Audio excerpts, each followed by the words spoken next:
Шановні учасники та учасниці, буквально ще кілька хвилин ми чекаємо на спікерів, які долучаться до нашої першої панелі. Прошу, будь ласка, зверніть увагу на екран. Ladies and gentlemen, we're still waiting for some participants of the first panel. In the meanwhile, you're welcome to check out the rules for using simultaneous interpretation. You can choose English, Ukrainian, or Japanese there. So you're welcome to find the channel, the language you would like to listen to. In a few minutes, we're going to start.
Шановні колеги, за хвилину розпочинаємо, тому прошу приєднуйтесь, обирайте зручний для вас канал перекладу і за хвилину розпочинаємо. Нагадую, що наш захід також транслюється онлайн в ефірі на сторінці заходу від програми розвитку ООН, тому ви так само зможете долучитися і подивитися на Фейсбук-сторінці так само.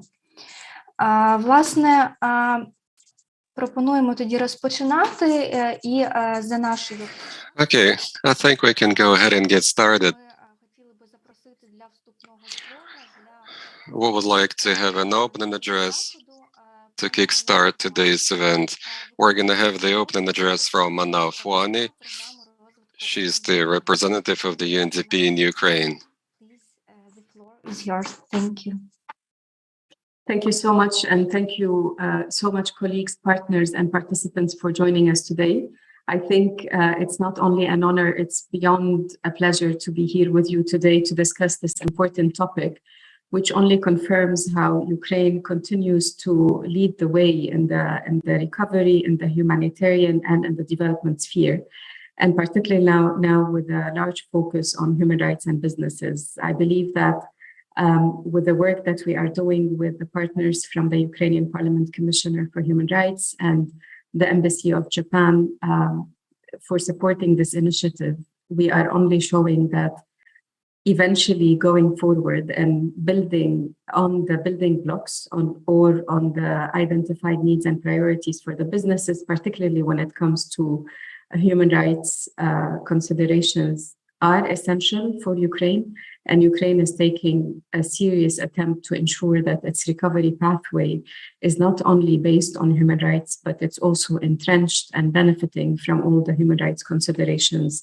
and principles. So for that matter, allow me to thank everyone who has participated today or is participating today to benefit and learn more about the outcomes of this work, but also for Japan to lead the way as well in terms of supporting this global project on human rights and businesses and the due diligence in the process, and ensuring that not only during peaceful times, but also during war times, these considerations are always taken into account. As I indicated, in UNDP's opinion, it's only inspirational to see that Ukraine is leading this field of work while being in an active war, while facing all of the damages, the destruction, and all of the terrible losses of human lives and of social, industrial, and economic infrastructure, while having to deal with mine action and energy crisis, while looking into humanitarian assistance.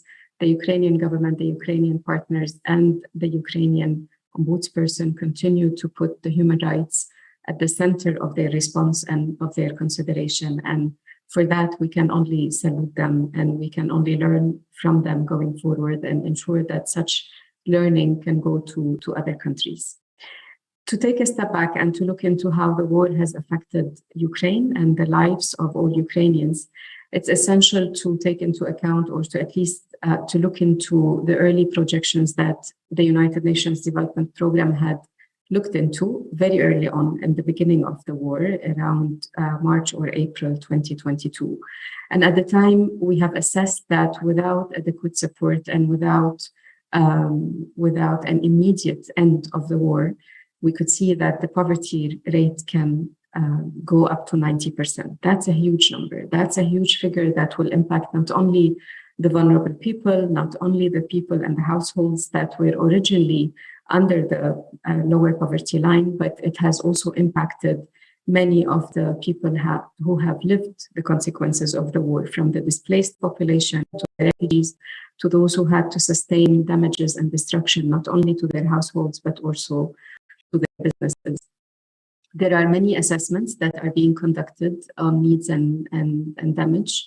The World Bank has recently launched an assessment that talks about 252 billion in economic and infrastructure losses. That's a huge figure to be considered when a recovery plan is now taking place and being developed by the government and by the regional and local authorities and the frontline ministries.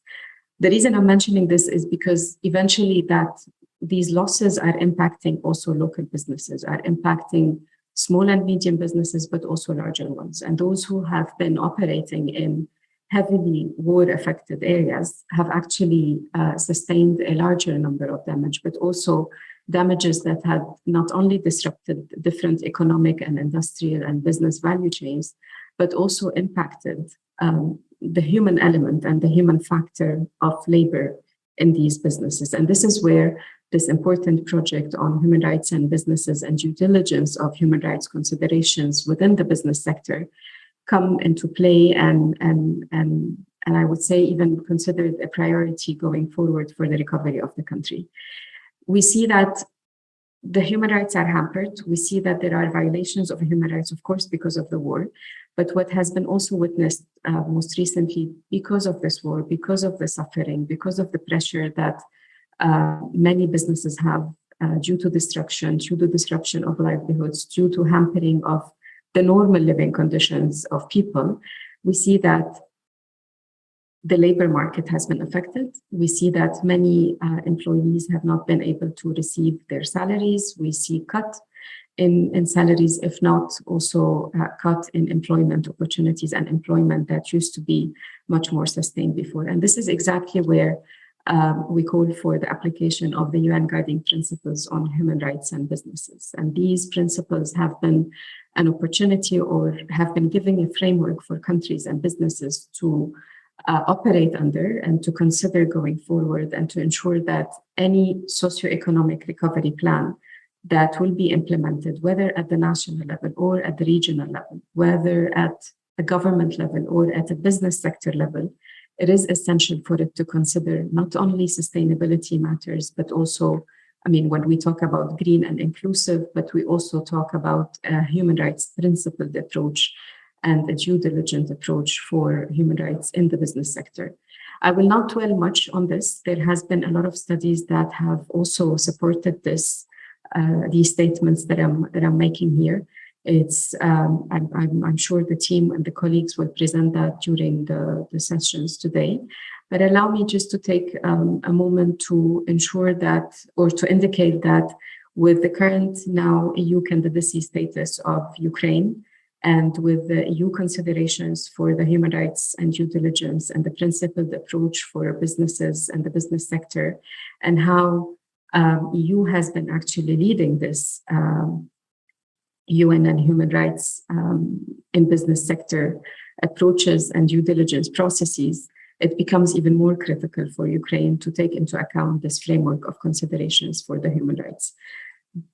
How do we conduct responsible business? How do we do business in general in Ukraine? How are we going to engage the private sector in addressing the needs and the needs of the communities and the population, and taking into account the socioeconomic recovery processes and the reconstruction, the major reconstruction process, which will have a lot of attention, if you want, globally and locally, but also it can hold in its diversity of parameters and elements and programs a lot of hidden risks and threats to human rights if we do not address it well. So we believe at UNDP that this global framework connected to the Sustainable Development Goals, if well considered and implemented in Ukraine, it could definitely benefit the country in terms of further promoting decent jobs, ensuring that maybe re-attracting those refugees that have left the country, stopping or trying to allow or to put pretty much a ceiling on the outward migration, and ensure that any sustainable and equal human rights any sustainable growth and equal human rights considerations would be pretty much working in the favor of the Ukrainians, but all Ukrainians. So for women, for persons with disability, for IDPs, for elderly, and for all others. So in this way, we think of a more inclusive, but also a just recovery program for Ukraine.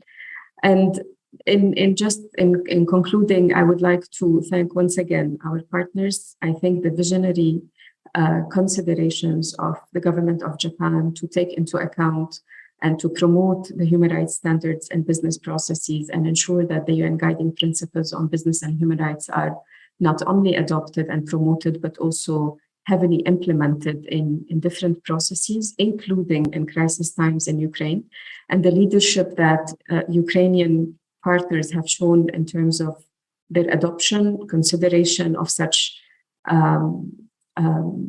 principles of human rights during these difficult times. Once again, as I indicated at the very beginning, only shows how Ukraine is really leapfrogging, if you want, the way we do recovery, the way the recovery in crisis times or post-crisis, hopefully this will end soon, how the response has to be just, equal, inclusive, and serving and servicing all Ukrainians in an equal manner, addressing their needs and priorities as they come, as they are identified, and ensuring that their human rights considerations are highly respected, but also well tracked and well monitored to ensure that the Ukrainians at large, but the world, when it comes to investing in the recovery of Ukraine, can do it in a sustainable manner and in a just manner.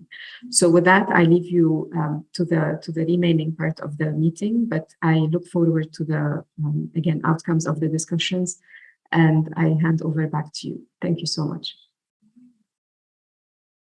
Thank you, Manal. Щиро дякую, Манал. І я з радістю хочу також запросити до вітального слова. Thank you, Manal. And I'm also happy to turn over to the partners. They keep working with us in the human rights field, supporting us. Dmitry Lubinets, the officer of the Supreme Council Ukraine on Human Rights. Thank you for joining us today. So let's have it from you. Dear colleagues, hello, and thank you for inviting me to join today's online event.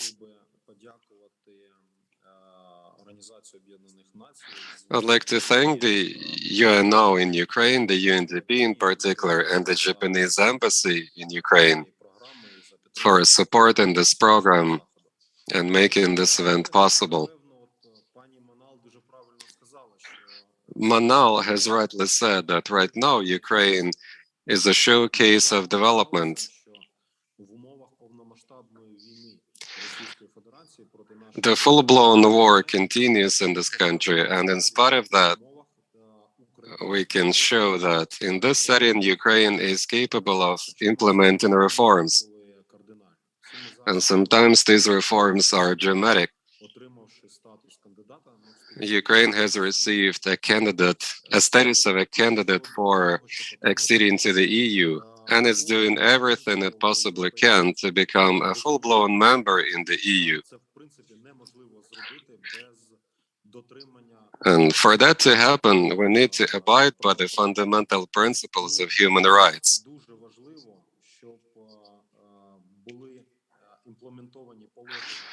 So we need to implement the UN Guiding Principles on Business and Human Rights, Chapter 16 of the National Strategies of Human Rights for 2021-2023. This will expedite our strategic efforts, and maybe it's going to help us become a part of the EU sooner. So if we speak about responsible business, primarily it should be in the minds of the managers of companies. In the war setting, certain companies realize the need to preserve companies, to keep paying their employees. And in doing so, they don't need any extra laws. They don't have to think about abiding by the principles of human rights. The companies are doing this because they're responsible for people. But we have to keep highlighting these positive practices, and we have to conduct events like this. I believe that today, all of the stakeholders in this project will contribute to it in order to support responsible behavior of businesses in this country by implementing UN guidelines on human rights in business, especially when it comes to the war setting.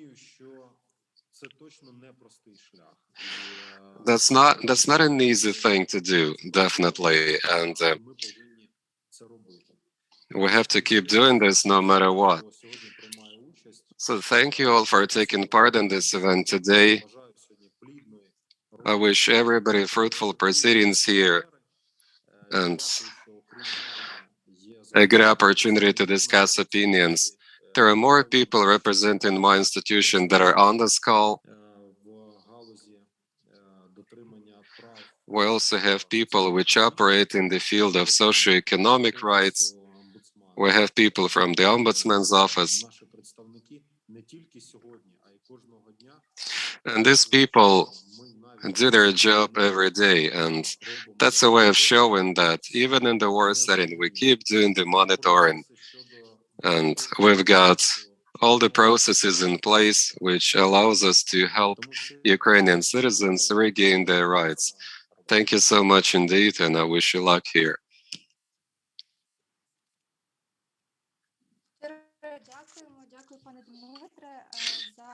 Thank you so much, Dmitry,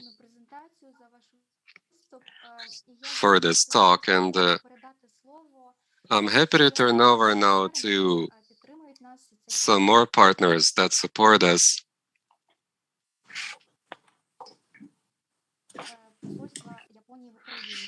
It's the Japanese Embassy of Ukraine. Ms. Naoto, you're welcome to speak now. Thank you very much. Good morning.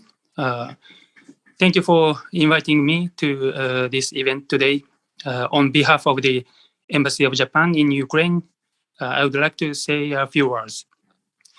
First of all, let me thank the Honorable Ms. Manal Fawani and Mr. Dmytro Lubinets representatives of the government of Ukraine, and all participants.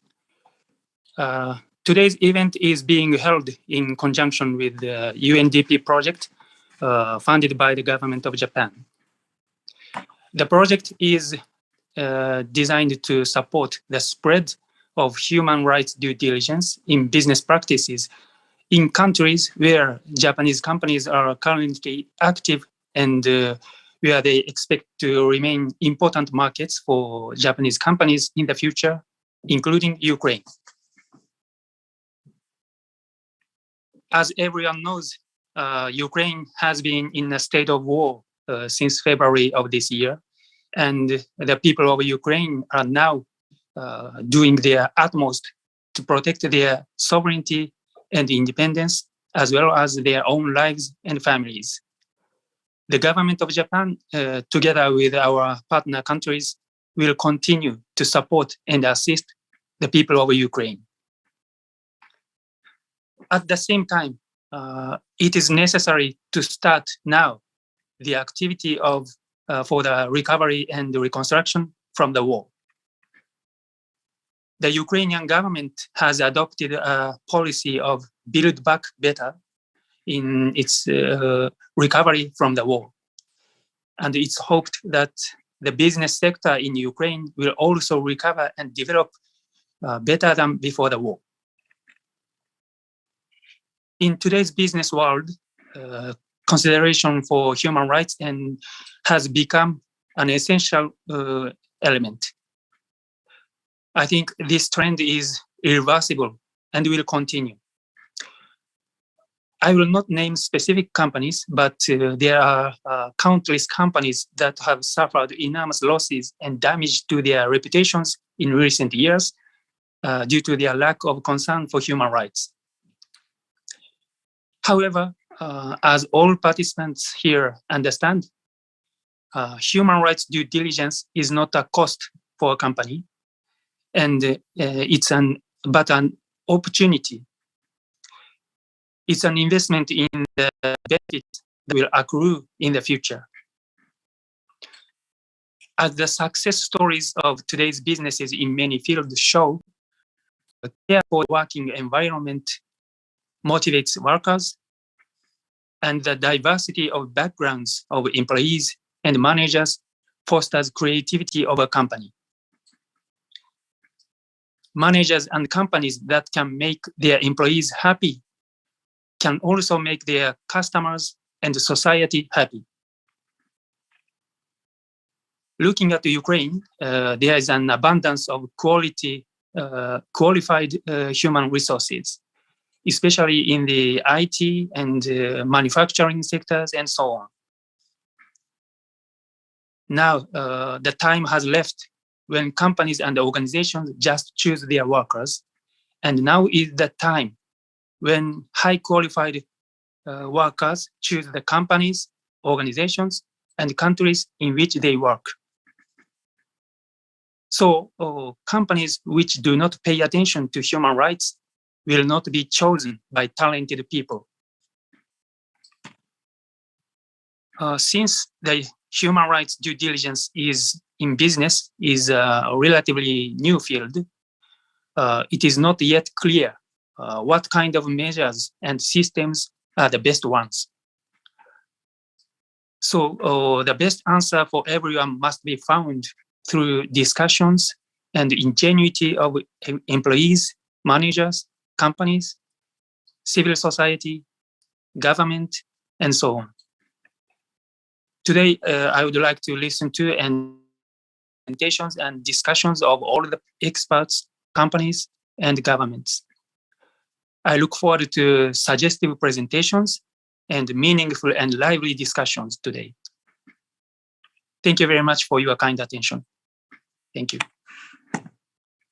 Щиро дякую, пане Наото. Щиро дякую всім. Thank you very much, Sarah, and I'd like to thank everybody who have produced their opening remarks. So with this, we're moving on to the first item of the agenda.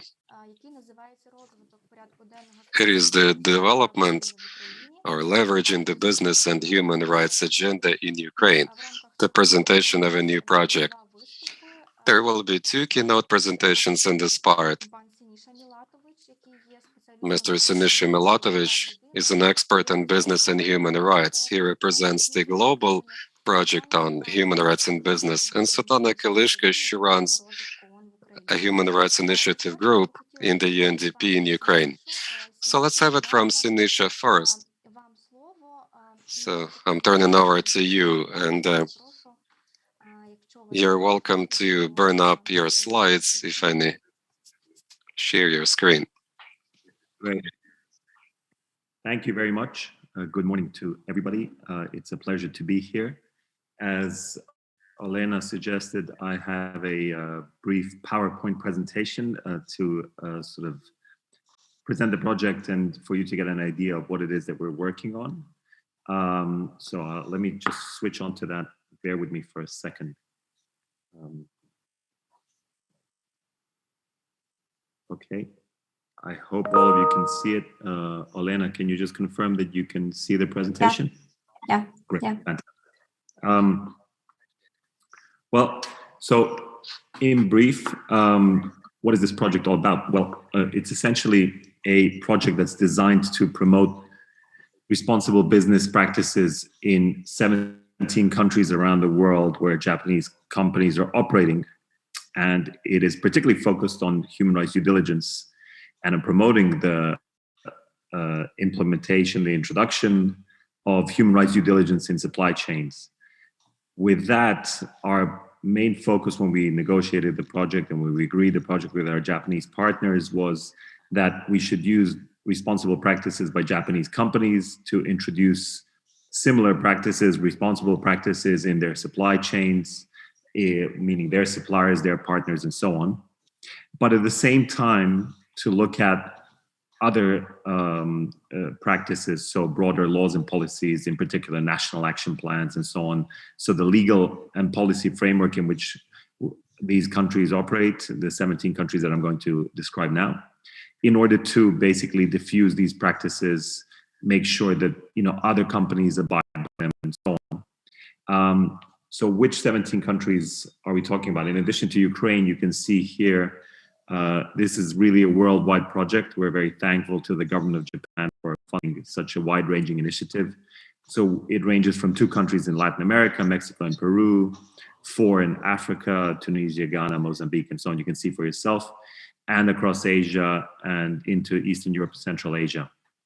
And this project started at the beginning of April. It runs for 12 months. So it's a very quick project in which we actually have a lot to do, but our aim, I mean, as you can see, we've already had a few launches, events, and so on, and we've already started implementing project activities in places as far-flung as, Kazakhstan, Pakistan, Mexico, and so on.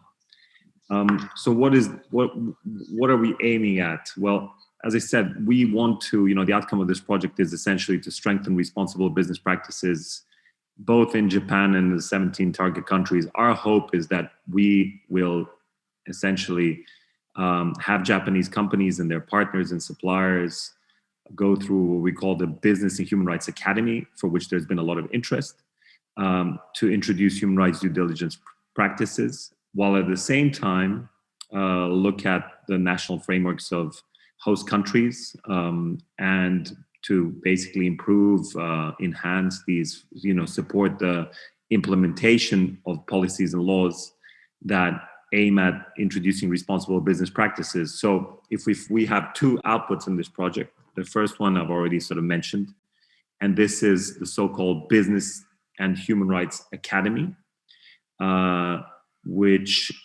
basically where UNDP will support the efforts of Japanese companies to remain competitive and to drive just recovery by ensuring compliance with human rights standards. So this is essentially a 3-step approach. We first want to ensure that Japanese companies, their suppliers, their partners know which human rights risks are inherent in their supply chains. So which human rights risks are the result possibly of the legislative framework of the host country or of the practices of certain suppliers or companies and so on, or whatever the case might be. The second one would be to carry out human rights due diligence training.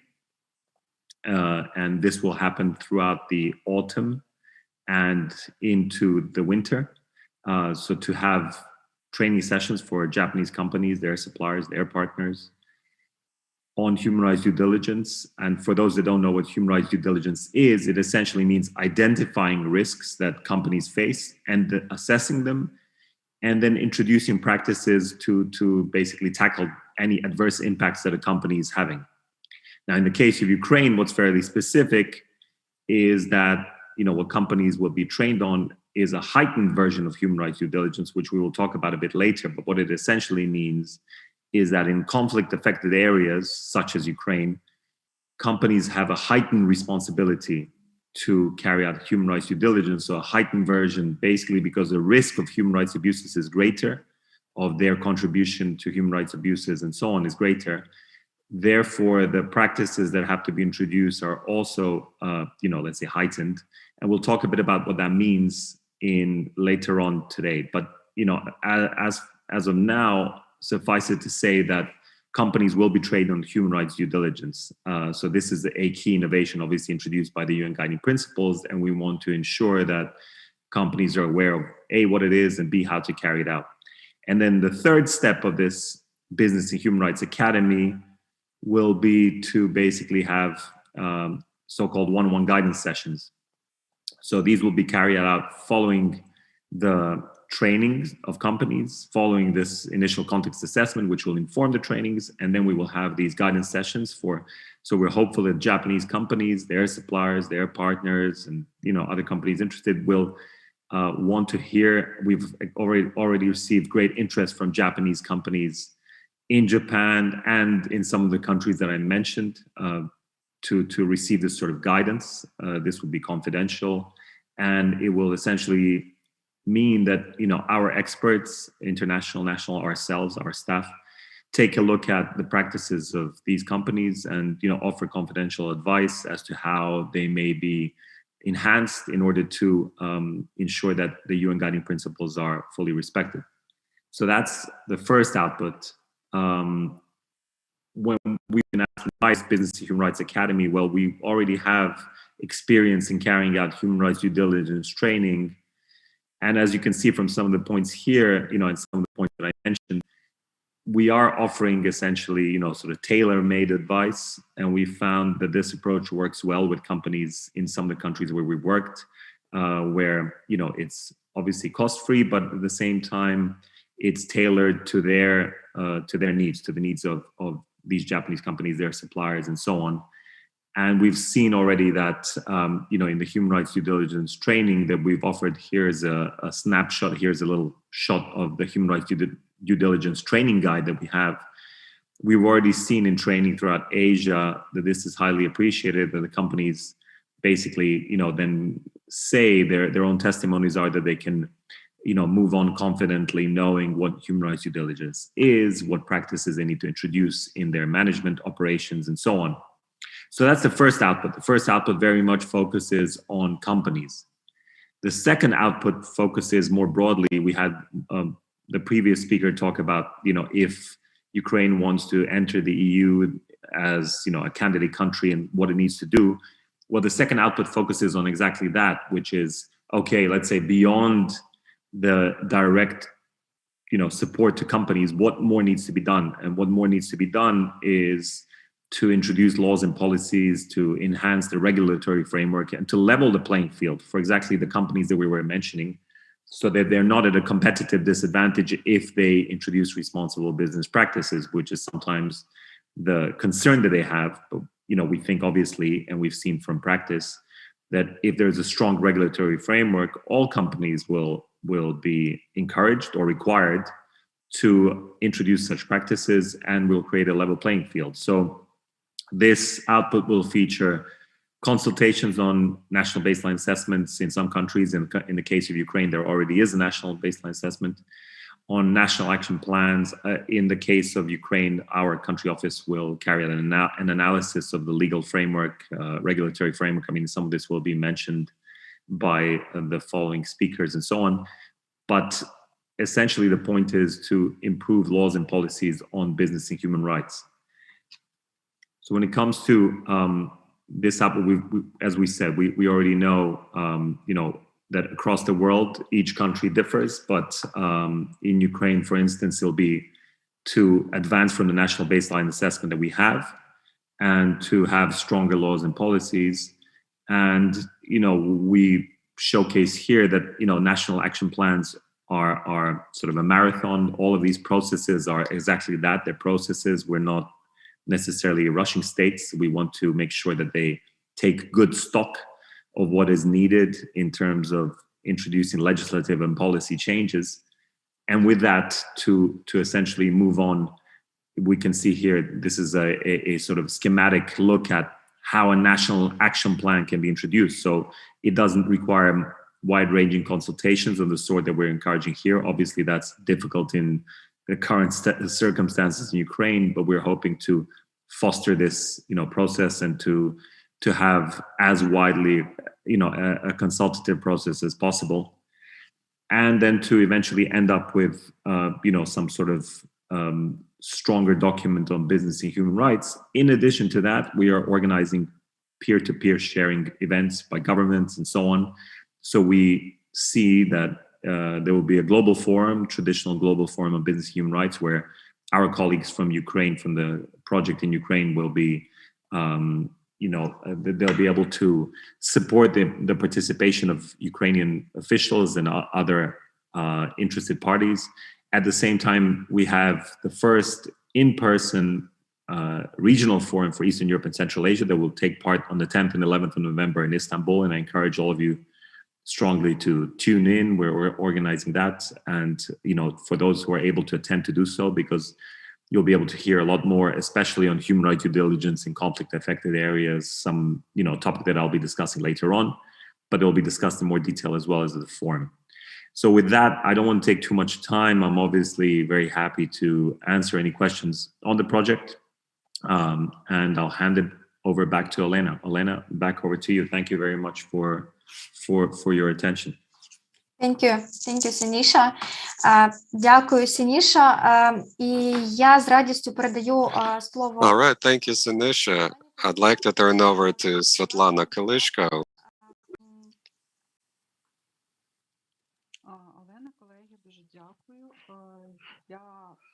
Okay, thank you.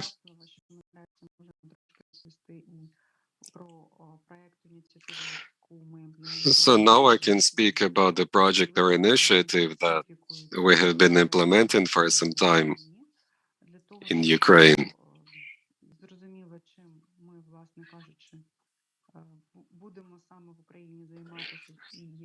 This should give you an idea of what we're going to be doing in Ukraine. I'm going to share my slides. I wonder if you can see them. Yes, we can.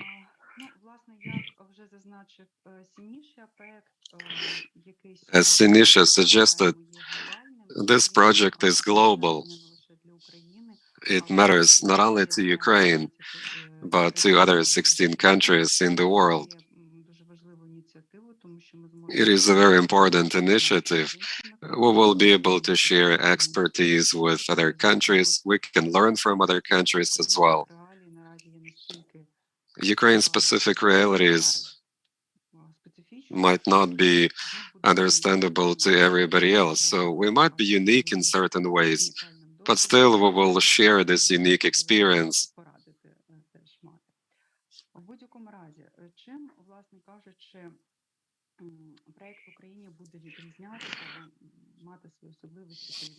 So let me tell you about the peculiarities of the Ukraine project vis-a-vis the global project. The structure of the project will be pretty much the same.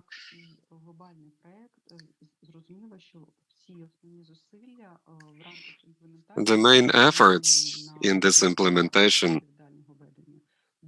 will seek to implement responsible business in Ukraine. We're going to work with the government institutions and businesses, including Japanese businesses and their suppliers and partners. So human rights due diligence should be fully implemented in the practices of companies in Ukraine.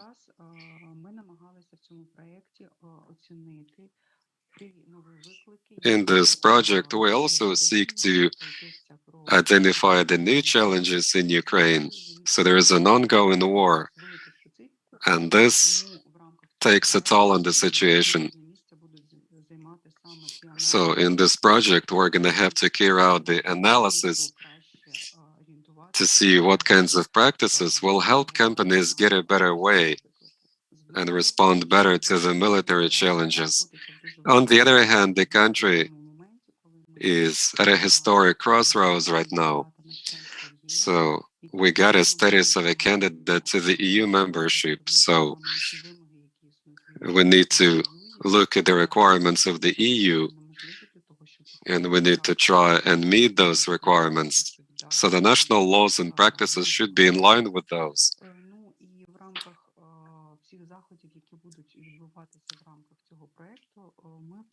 In this project, our idea is to make sure that all national partners collaborate tightly enough, government partners, business partners, the academy, and CSOs, civil society organizations.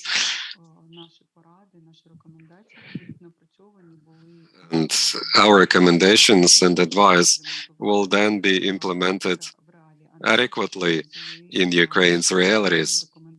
We don't want to make any hypothetical recommendations which can never be translated into life.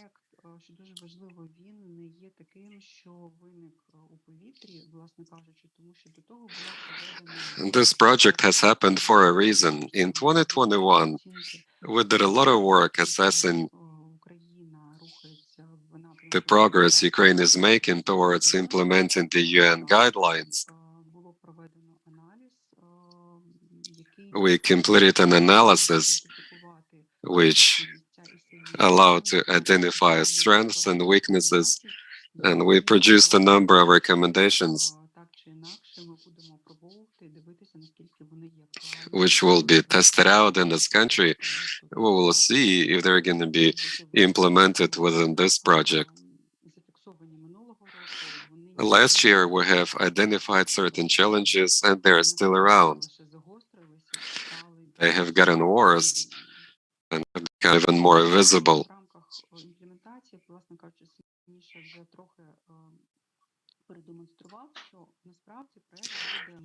They have told us that there will be two main lines of activities in the project. The first one is about businesses. There's a need to see if businesses are ready to implement the human rights due diligence, in particular in the conflict and post-conflict settings. It's about raising awareness, building and expanding capacities. So we have to guide the businesses in order to let them manage the risks, emerging risks. The second line of business is about policy making. So it's about drafting legislative provisions. It's about drafting appropriate policies and recommendations. We need to see if the current legislation is in line with the acquis communautaire.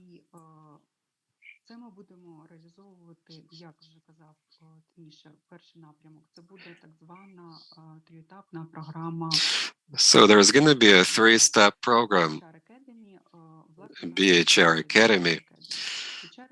So BHR Academy is the program which features three stages. Firstly, we're going to do some research. We will see the existing risks in human rights in the war setting.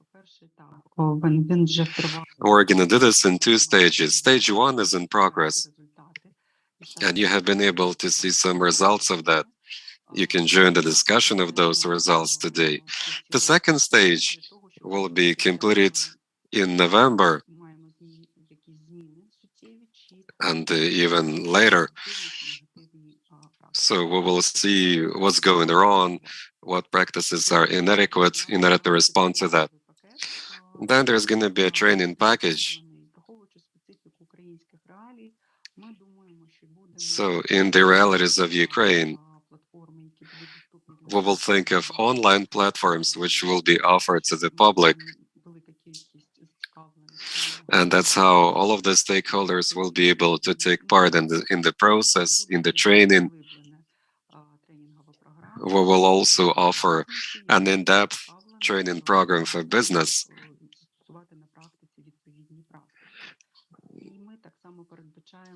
Just to let them see the idea, and they will be more interested in applying these practices.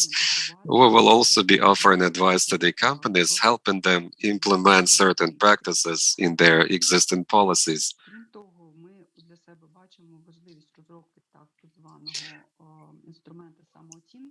It is important to develop a self-assessment tool. Any company, if need be, could get some recommendations in the online format. It needs to see what could be done better, what are the ways, and that sort of tool set will be useful for companies in pursuing respective policies. In the business line number 2, we're going to be focused mostly on policies. So we're going to take stock of what you get out there today. And there are lots of strategic papers in Ukraine which are about business and human rights and human rights due diligence. But these papers are kind of scattered, and we need to take stock of them and see how we can bridge the gaps to make this process complete. So we're going to keep the dialogue running between national partners. They will become increasingly aware of this, and it's going to be easier to produce new initiatives, integrate targeted policies. We're thinking of various tools that could be used for that to make this dialogue as efficient as possible.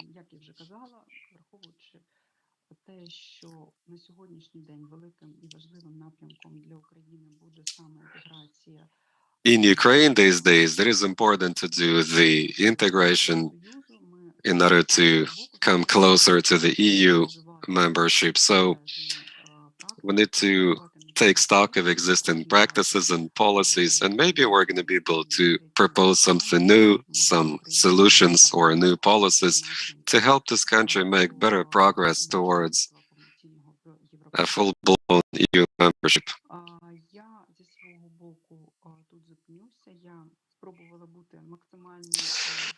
I think that's it for now. I tried to be brief and concise because we're slightly getting adrift of the schedule. So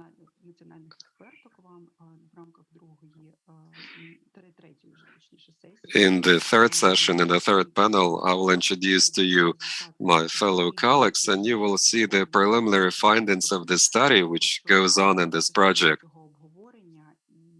And this will help you become a part of this discussion.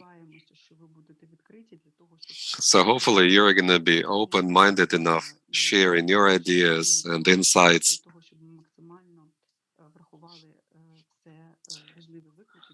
We would appreciate all of that. We have to consider all of the main challenges, and we should be able to produce useful advice. I'd like to turn over to the national experts, Elena Varova and Marina, and they will present preliminary findings in due course. So, Elena, let's have it from you first, I guess. Дуже дякую, пані Світлано, і дуже дякую всім попереднім спікерам за такий вступ. Thank you, Svetlana, and I'd like to thank all of the previous presenters. В частині заходу представимо ті результати, в чому ті гіпотези. We're going to present some findings, maybe hypotheses that are out there today. It's about human rights risks in business in the war setting. You will see what's behind it, and you will actually see the hypotheses we can think of, and we will see if these hypotheses will check out once the study has been complete.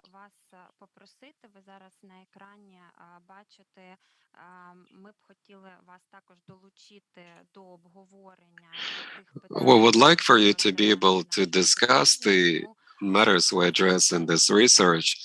So you can see right here how you can take part in that. In the chat box, you will get a link, and if you follow this link, you can find this chat box, or you can use the QR code, or you can send a text message to this phone number that you can see right there. So one of these options should be convenient for you.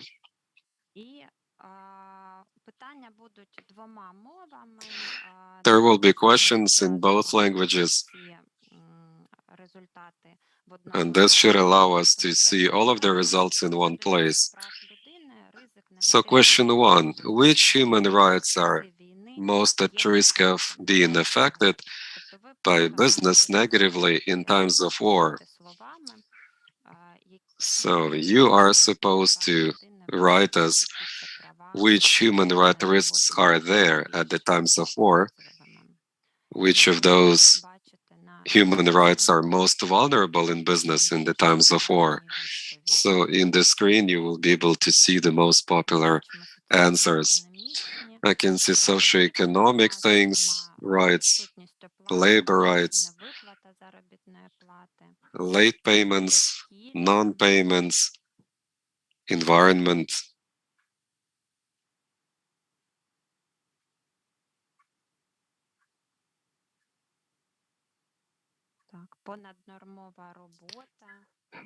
Extra hours, overtime, illegal dismissal. So you're welcome to keep producing more replies.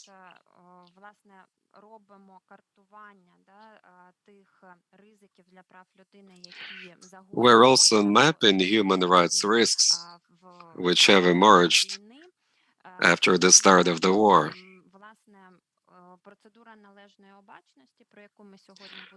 The due diligence procedure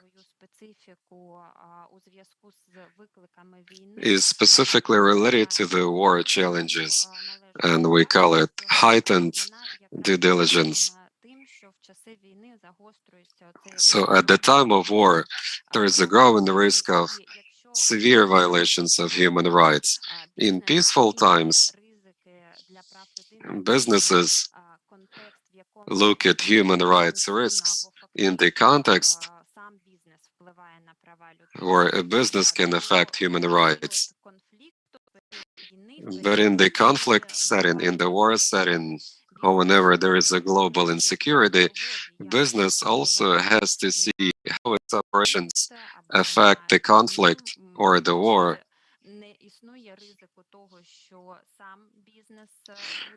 Maybe there is a risk that the business itself will lead to a conflict or its aggravation. So a responsible business behavior has to consider the potential or actual role of business in minimizing ill effects of the war on human rights.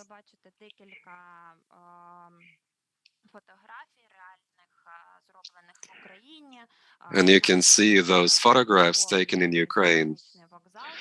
There is a train station and there are lots of people evacuating from Kharkiv city, and the railroad company of Ukraine played an important part in evacuating people. There are also shots from Nikolaev city, where people had to stay without water supply for a long time, and local businesses played a key part in offering drinking water to people. In Melitopol, in the south of the country, and in Izum city, people tried to find mobile connection in order to call their relatives, because it was hard to call somebody else. There was no mobile connection. Also, food stores were needed in those territories. Sometimes utilities did not take a good care of burying the people that were killed in the east of Ukraine. And this is also a severe violation of human rights, because it is done without respecting people's dignity, the feelings of their relatives, and so on.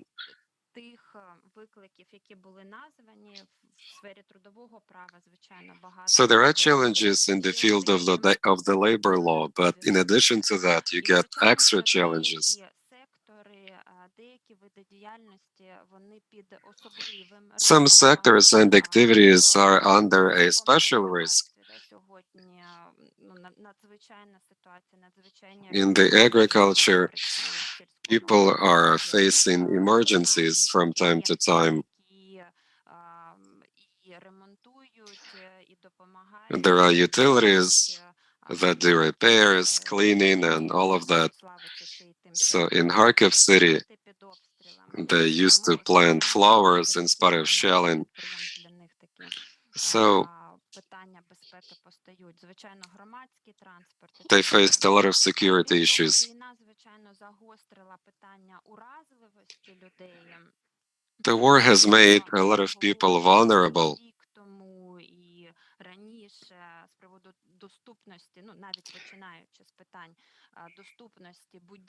We earlier discussed accessibility of buildings and public transport.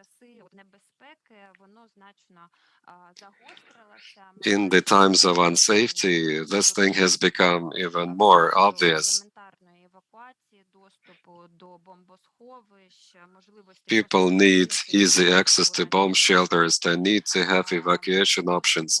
They need to be able to leave their homes if it's really unsafe. They need to have access to public transport. So all of that has become extremely obvious.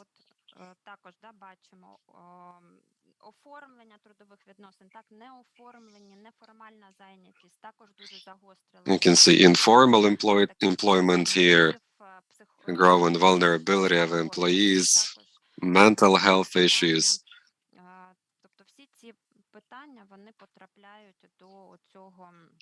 So that's all I can see in the answers coming in, and it helps us map the risks. So from your responses, I can see that a focus should be placed on regulating labor relations, employment relations in Ukraine.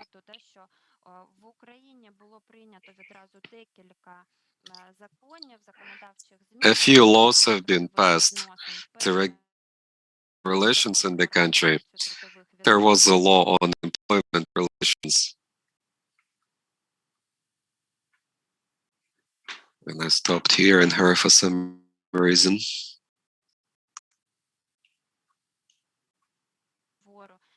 Зустрічалися з регіональними представниками And we spoke with the regional representatives of the Ombudsman of Human Rights.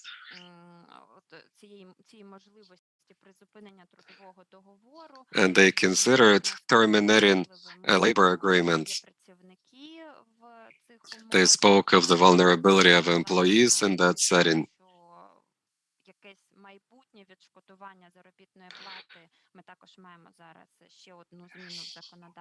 In future, people should be able to get paid no matter what, even if they're not paid right now. So the government will have to decide on that somehow. The business community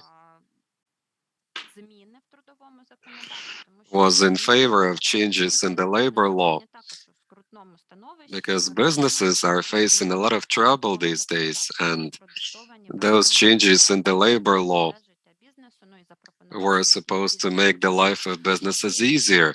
It would offer more flexible models.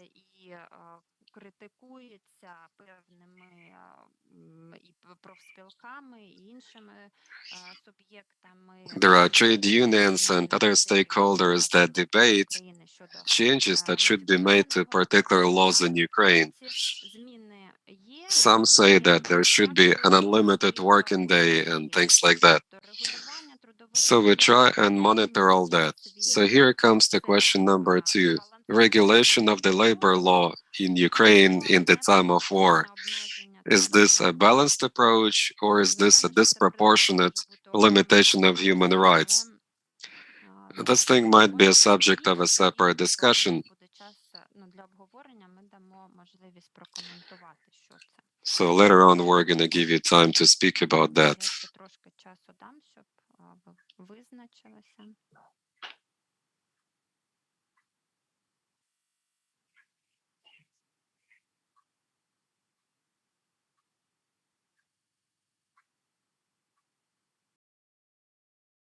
Ну, у нас, звичайно, така поки що не репрезентативна, да, вибірка, але бачимо, що It's not a representative sample, but still we can see that most of the responses suggest that it is a disproportionate restriction of labor rights. і от це також предмет нашого дослідження. Далі. Також окрему увагу в дослідженні ми приділяємо питанню In this research, we also look at access to protection options in the times of war. We did an omnibus study, and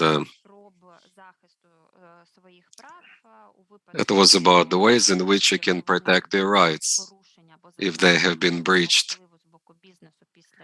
by business after the start of the war. So what percentage of people do not even try to protect their rights, even if they see that those rights have been breached by business? So here are the options: less than 10%, up to 30%, more than 60%. So look at the options and choose one.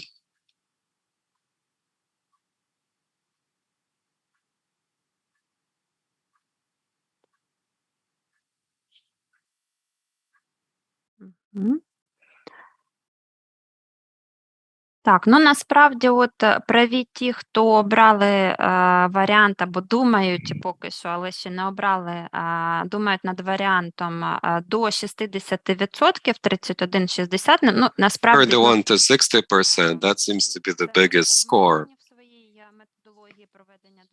There are certain limits to this methodology, but what we can see suggests that 40% of people think that people don't even try to protect their rights. So we need to see where those barriers actually emerge, as people do not even try to stand out for their rights. Maybe they don't know how to do it. Maybe they don't believe they're going to be able to do it efficiently enough. Maybe they just cannot do it for some reason. About 30% say they tried to do it but failed. Звичайно, що тут ще виникає питання тимчасово окупованих територій, і це також... There are some temporarily occupied territories, and there are questions about it for the businesses and the government. A service provider or an employer, as well as regional representatives of the Ombudsman's office, say that there is a problem there. An employer might stay in the occupied territory and the employees leave.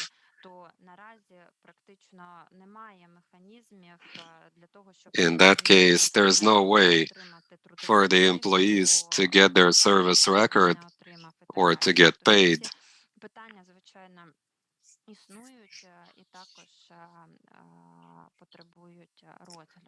So those kinds of issues have to be addressed. Do you know of recommendations for business conduct in the areas of active shelling?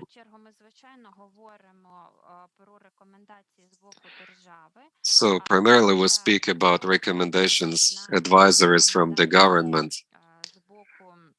But maybe you have heard of recommendations from some non-governmental organizations like business associations, Federation of Employers, anything else.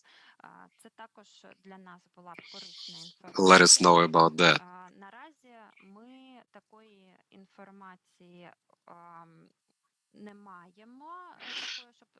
We don't have this information at hand right now, so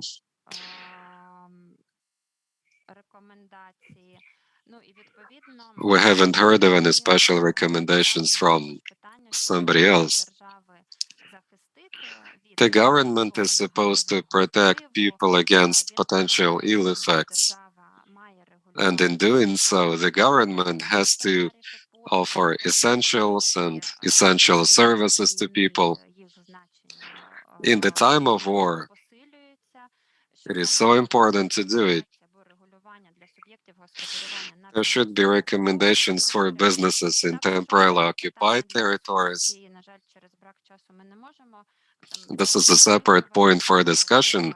I don't think we have time for this right now.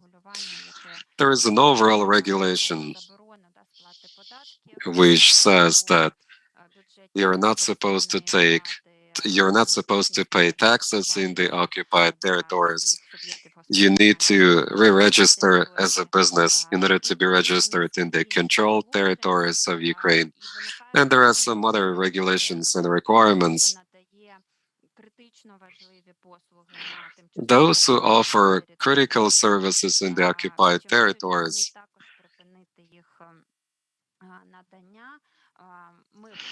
they don't know what to do. Should they stop doing that or not? State-run utilities keep operating because they are the critical infrastructure in those territories. For example, the Zaporozhye nuclear power plant. And Energoatom people keep working there. They are under pressure.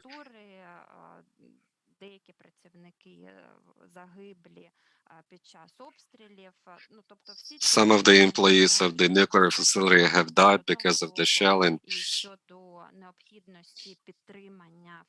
So in that setting, we need to see that critical infrastructure has to be maintained and it has to be operational. And yet there are certain challenges that people are facing there. Marina will give us later on some more examples of responsible behavior. The mobile operators are an example of that. So they try to make sure that people on occupied territories enjoy mobile connection.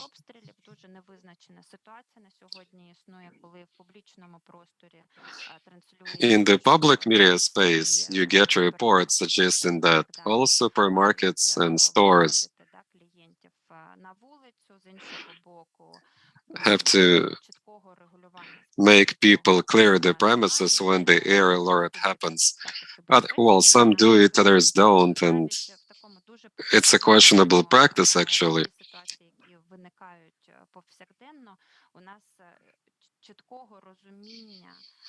There is no uniform idea of what should possibly be done in such situations.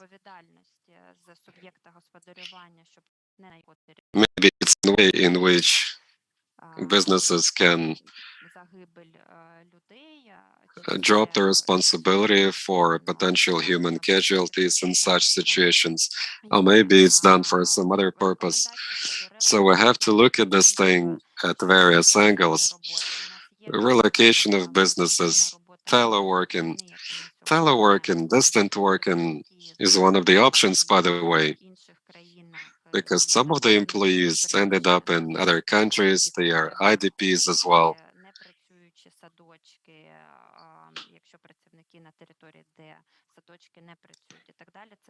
Some kindergartens do not work. There are sectoral recommendations and regulations. Some of the business sectors have seen elevated risks, and that should be taken on board as well. There are recommendations on responsible suspension of operations. It happens in occupied territories. There are recommendations in terms of resumed or continued operations in occupied territories.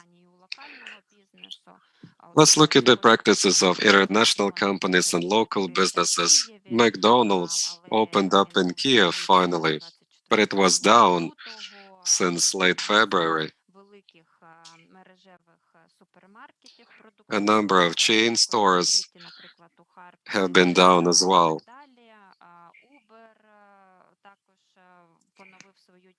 Uber has resumed its operations, I think only in April, and only in the cities of the country which are relatively safe. You can see some photographs from Kharkiv city showing that local businesses operate, and those local businesses offer similar services.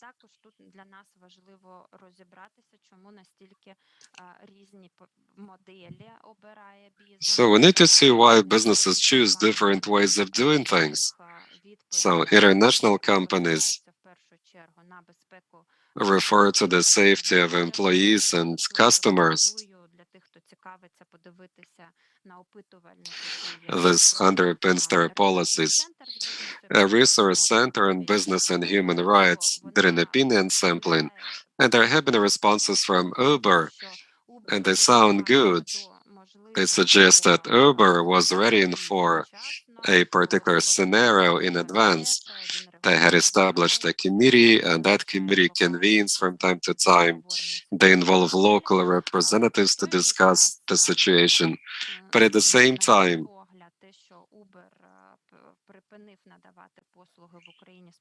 Uber suspended services in Ukraine as the war started, and I think it has had a negative impact on local population.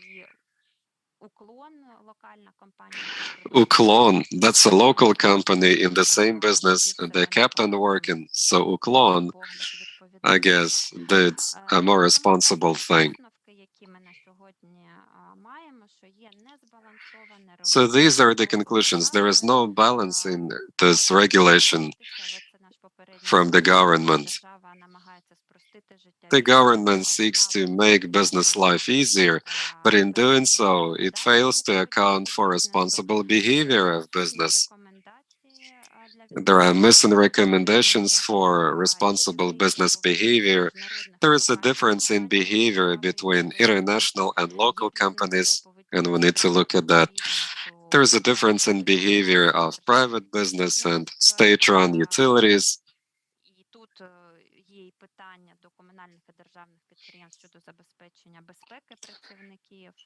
That concerns safety of personnel and responsible suspension of operations or relocation if it's a private business. There are issues with access to protection options. Some utilities chose to stop or suspend operations. They fail to consider vulnerability in many settings.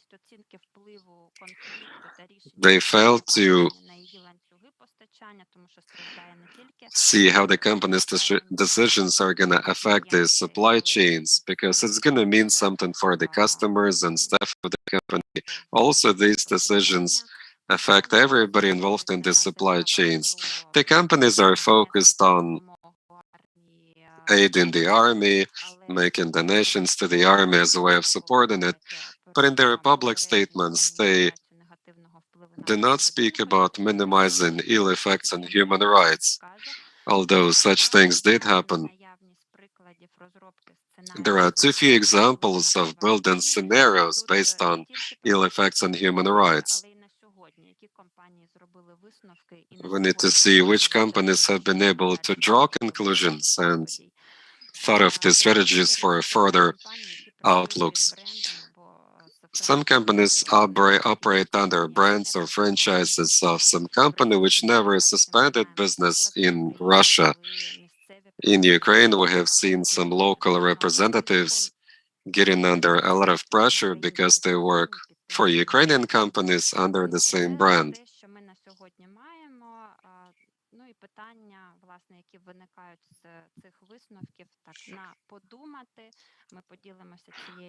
So this is what we wanted to share with you this time. There is a lot more in these slides. You're welcome to check it all out, and there's going to be a lot of food for thought.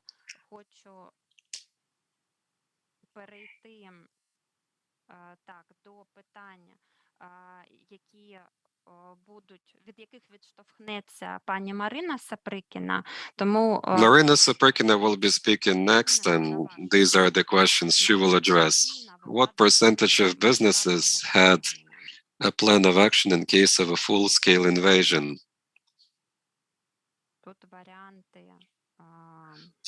These are the multiple answers. Обов'язково правильний. На нього не орієнтуйтеся. The one that is marked is not necessarily the right one.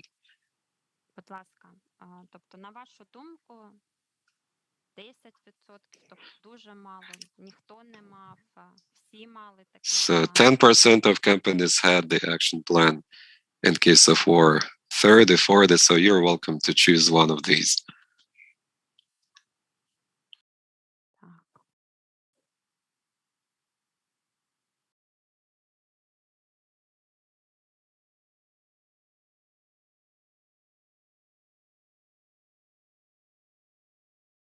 Так, ну, така відносний лідер, да, що мало до 10% компаній. Ну, і, власне, це Well, up to 10% of companies had this action plan in case, and that seems to be the leading response. який сектор під час війни виявився Which sector, найстійким? in case of war, proved to be the most viable, in your opinion? От IT у нас такий лідер. These are the options that you can choose from: IT, banking, pharma, production, retail, other sectors.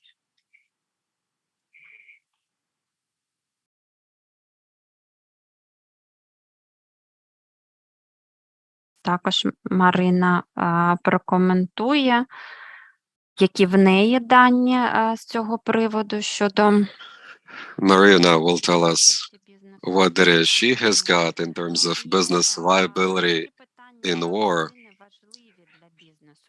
What human rights issues are important to business during wartime? So you're welcome to tell us what you think. So what human rights issues really matter to business in the times of war? Всі задумалися.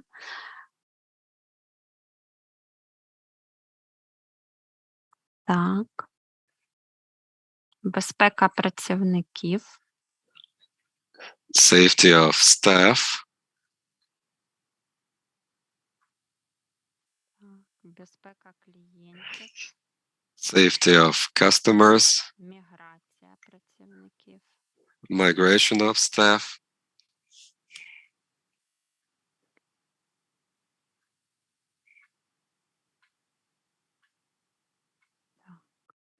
Олен, я думаю, що можна Я тоді передаю слово пані Марині Саприкіні. Well, I'd like to turn over to Marina Saprikina, and she'll be able to produce more comments on that.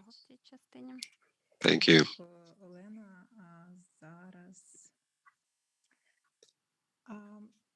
По-перше, дякую, Олен, за таку вводну частину. У мене є 10 хвилин, а ми вже трошки... I've got about 10 minutes, but I think it's going to be enough. And we need to see what Ukrainian businesses are doing, and we need to share this message with everybody abroad. I guess the examples we have been able to find will help other companies do a better job. They need to be prepared for a crisis. So here is what we see right now. With the desk research, we're yet to conduct focus group discussions and in-depth interviews with Japanese companies. But so far, preliminarily, we can see that business is not neutral if there is a war or conflict. International and domestic companies had to apply increased responsibility of business for human rights. They were supposed to start doing that back in 2014. The heightened due diligence will be presented later on today in this session. But one party might have ill effects on the other party in this. Then scenarios of action for companies, those should be addressed before the crisis has happened. I can give you a spoiler. We didn't know how many companies had particular scenario of action, I guess it's going to be less than 10%. Main efforts of the companies at war are aimed at enabling safety for their staff. We have seen it, we have confirmed it, and that's what was done in all sectors. International companies are more viable than Ukrainian ones. Olena said it, and we could see it in McDonald's case. I think it is the news of the day. Big Ukrainian companies had more viable than SMEs. We can compare private companies against utilities and so on. Supporting the army as a part of social responsibility, environmental, social, and governance. I'm gonna tell you about that later. The companies are trying to do something about that, but still, even big Ukrainian companies are having difficulties with this. Some company can see this situation as new opportunities for business. The viability has been demonstrated by those companies. Business today, it has been affected definitely. Manau spoke of $250 billion is the worth of damage according to the World Bank. Edward Group says that $64 to $85 billion US. These are the direct losses of MCS. So every business lost $35.8. On average, each company lost $2.1 million. 49% of companies have been suspended. There's a list of problems on the right-hand side that you know of. Late payments for customers, and so on.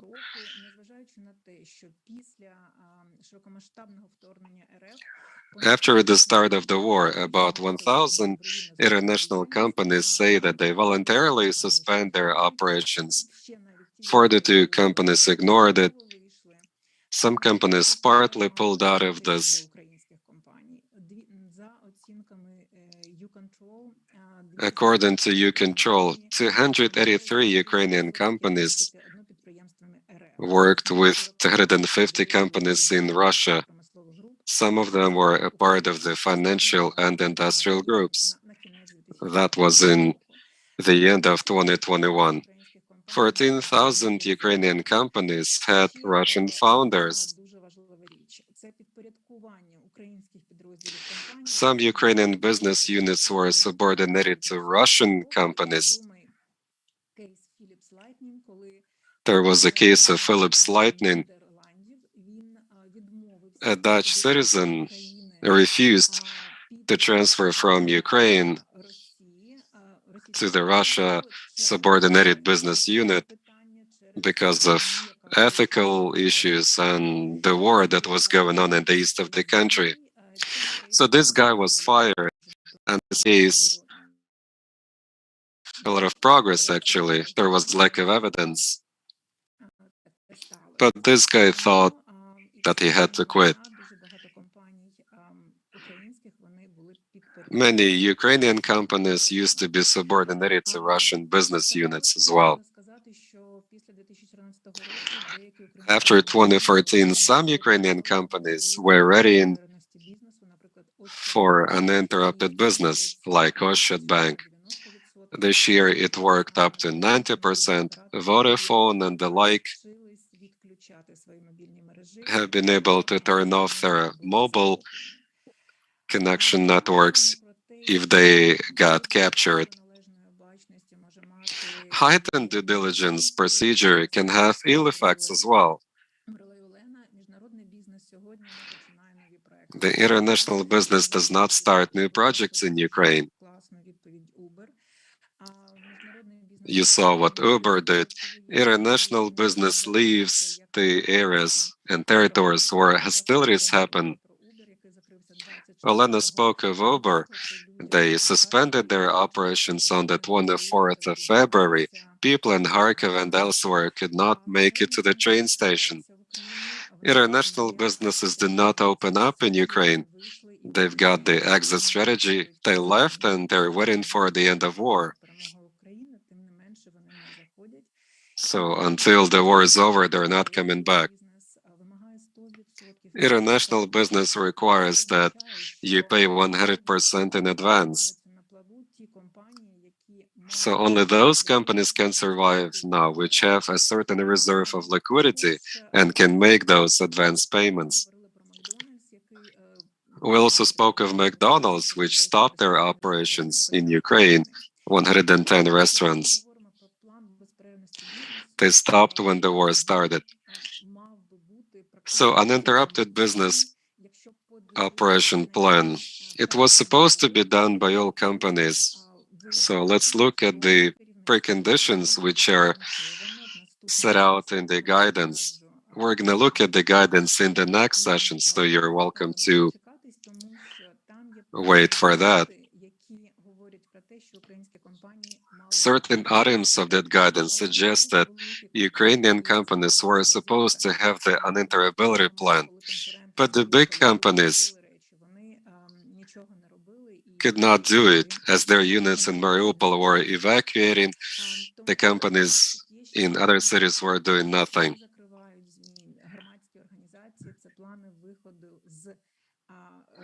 If we speak of NGOs, international companies had to consider that as well, and they could have done some of these preparations in advance. Back to the uninterruptibility plan, uninterrupted operation plan. In certain cases, they had to think of relocating businesses. One Canadian company did a test evacuation of their offices from Lviv and Kharkiv. Banks had the uninterruptibility plan, like Raiffeisen Bank, for example. Raiffeisen Bank created a virtual card for their customers in their partner bank in Slovakia, and the card could be activated if something was wrong with the main Raiffeisen card. Relocation, 71% did not relocate their business and are not intending to do it. 20% of companies did so, 4.4% relocated it abroad. 500 companies are relocated. This number is dwindling. I think they believe in the victory here. Ukrainian Railroad is helping them relocate. I'm speaking of Oshit Bank and other companies. Safety is above all. But there's one more thing, the mental health of Ukrainians.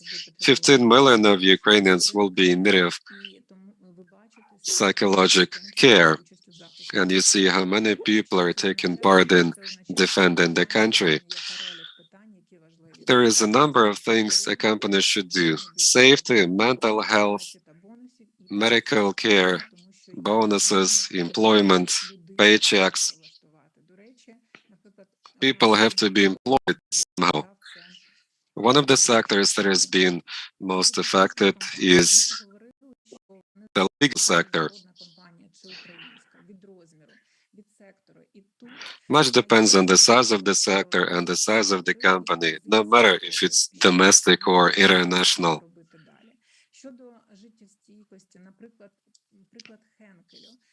Speaking of viability, the example of Henkel, in the first days of the war,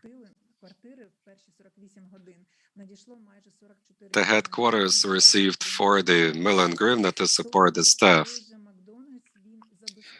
McDonald's offered paychecks to 10,000 employees after they shut down their operation, and that financial buffer was not offered by domestic companies.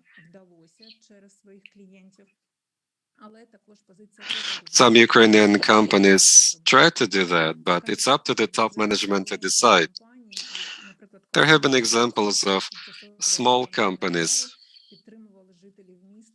which supported local residents offering psychotherapeutic services. Motileaf in Mariupol, their volunteers had to leave. They did photo printing, and it was a help to Mariupol residents. Vesna started producing certain packages for the military, certain kits for the military. They invested 80,000 in that. Again, speaking of viability, according to Odgers Bernstone, there are some companies in the sector which have been viable, like in the pharma industry. The top management compensation packages were intact, and they paid all of the bonuses too.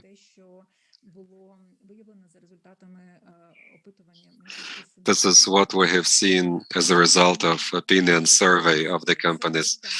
Business in the occupation setting.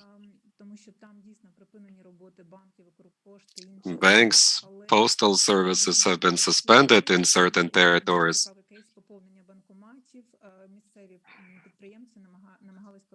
Local entrepreneurs cooperated with banks, filling up the ATMs, and that's how people could get the money from their cards. Deoccupation. Telecom, Ukrposhta, banks, railroad, logistics, and stores, they're trying to resume their operations. Kharkiv region has been recaptured. Nova Poshta wants to open up 50 offices there, even in the small towns of Kharkiv region. They provided 50 million for that. Ashot Bank works. Ukrposhta is coming back to business too.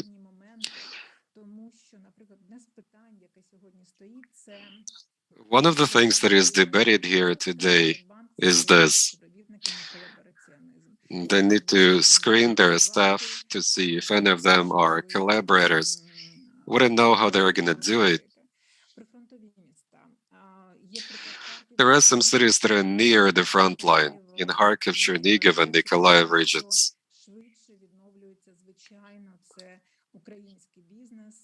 Ukrainian businesses are coming back sooner. In Chernihiv region, a missile struck one of the factories, and 450,000 liters of beer leaked, and now they are building this facility back.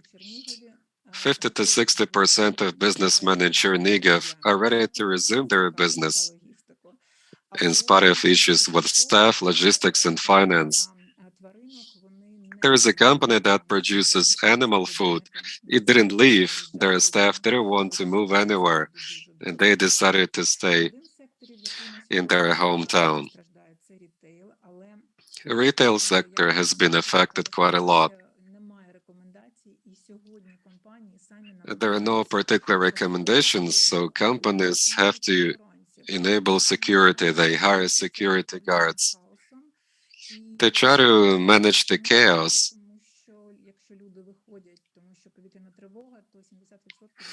In case of air alerts, some people leave the company and most of them never come back on the same day. KFC restaurant resumed its operations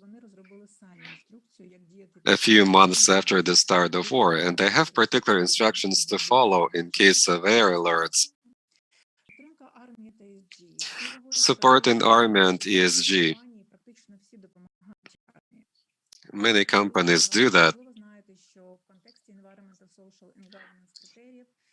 In the ESG criteria, defense sector was not covered typically, but in today's world we can see that financial groups that prohibited to support the defense sector now allow some of their foundations to buy the shares of the producers of arms and shares of the companies of the defense industry. So they have reviewed their attitude to this sector. So defense industry is no longer considered socially detrimental. There are recommendations as to how to fund this important sector of defense industry. There are certain human rights issues, like payments for suppliers. International companies require 100% advance payment. Then you have to pay your staff. You have to resume operations in the occupied territories, safety, demining, logistics, rights of IDPs, screening people for collaborationism. We also have to think of environmental rights. According to the Wildlife Foundation, nature is the witness of war which never speaks. So crisis is also an opportunity for some companies. They can start doing something new. Carlsberg produces drinking water. MHP created a corporate kindergarten, which they never had before. In Turkey, if a company employs 150 women, they're supposed to have an in-house kindergarten. Other companies did quite the same, and I think more companies will start doing it. Various companies started producing canned meat for the military. Some companies are selling things they never sold before, like instead of footwear, they're selling military gear now. The main conclusions. We intend to conduct in-depth interviews and focus groups with businesses, including Japanese businesses, and then we're going to get more recommendations and findings. So thank you for listening to this part. Should there be any ideas or proposals, I'm ready to discuss them.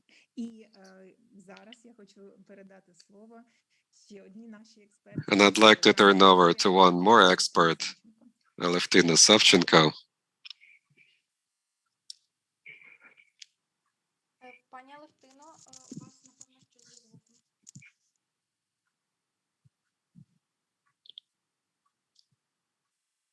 Не чутно. No, we cannot hear you. Увімкніть, будь ласка, мікрофон, пані Алевтино.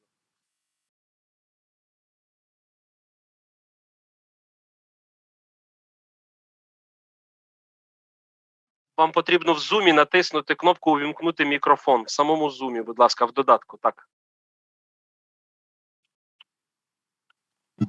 Зараз чуєте? Чуєте? Так. Так. Дякую. Вибачаюсь за хвилювання деяке. Бо дуже хочеться розповісти про результати свого дослідження. І бачу, що замало часу. I'd like to present the results of my piece of research. And my colleagues have said so much, so many important things.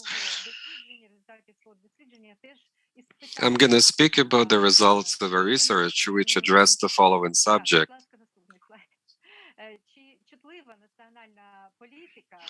Is the national policy sensitive to international standards in human rights in business? It sounds like an easy thing, but it's not so. Ukraine is moving towards sustainable development, and sustainable development goals are at the core of it. So they refer to the UN guidelines on business and human rights in business. The European countries do the same, and many countries of the world are doing the same. That determines a transformation in international policies on human rights in business. Ukraine and other countries are involved in international economic relations. They cooperate with the OSCE, and that's why they elaborated a government policy on socially responsible business. The idea is to create regulations and to introduce international standards on socially responsible business to enable sustainable development and better social well-being in this country.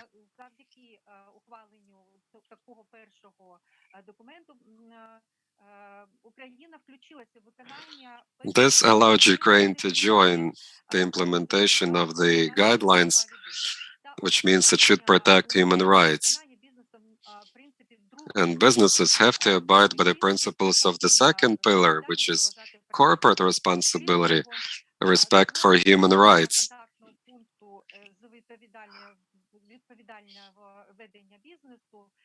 Responsible business should be used extrajudicially.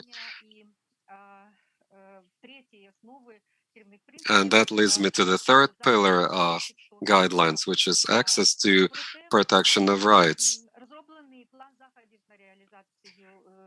There's an action plan in place to pursue this concept. The information about the current status of implementation of the action plan is still missing. These documents will be reviewed in the end of the year. The action plan, the existing action plan, suggests that business and human rights have to be enshrined in the National Strategic Paper on Human Rights.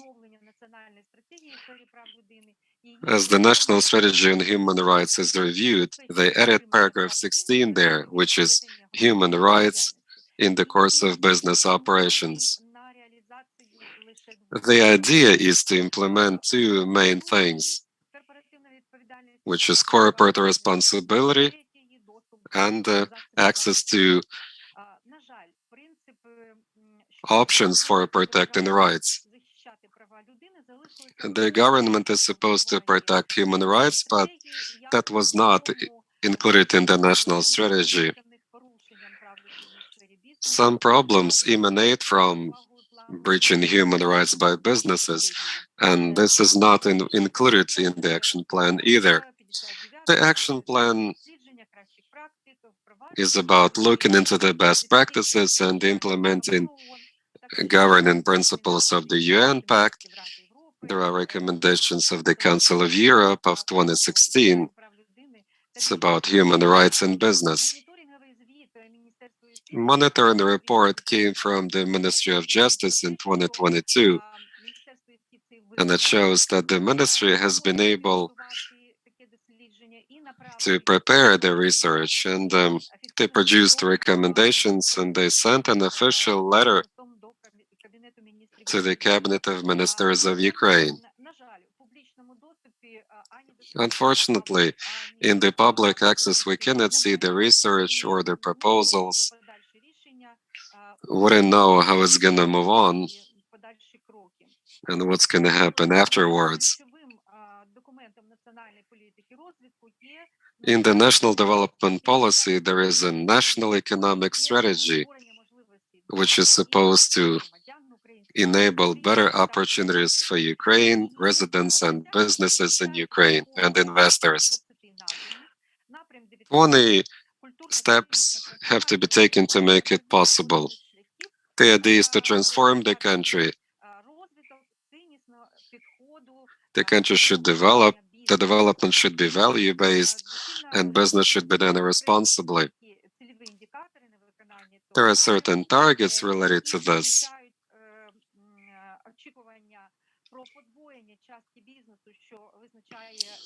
The share of businesses should be doubled if this business takes care of the human rights in its operations.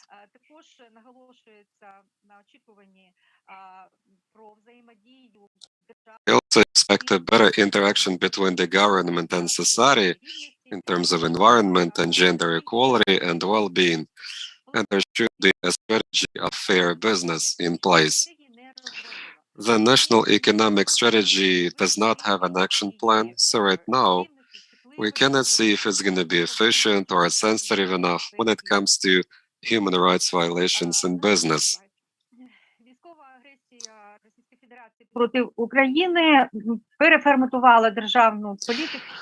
The war has led to the repurposing of the policy in Ukraine, so it also concerns human rights sector. The government and businesses of the country are supposed to respect human rights in economic operations. We can see this in the Lugano principles, the rebuilding principles which have been adopted at the International Conference on Rebuilding Ukraine back in April of this year. In the slide, you can see that a big portion of these principles is about various aspects of human rights. The Ukraine rebuilding plan is a living document. It determines the key activities in rebuilding, structural reforms that are needed, as well as things that should be done and programs that should be conducted for the next 10 years. It carries 24 sections, all in all. It is important to integrate guiding principles in terms of human rights in business.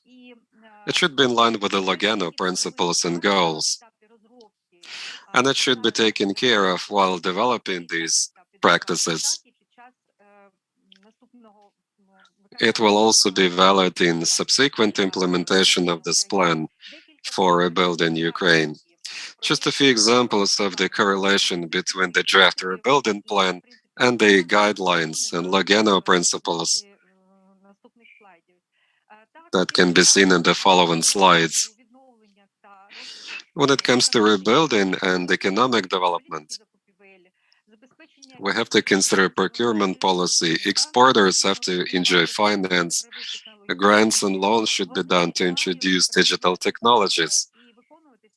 All of this should be done based on the guidelines of Pillar 1. Principle number 6 says that countries have to encourage the respect of human rights in business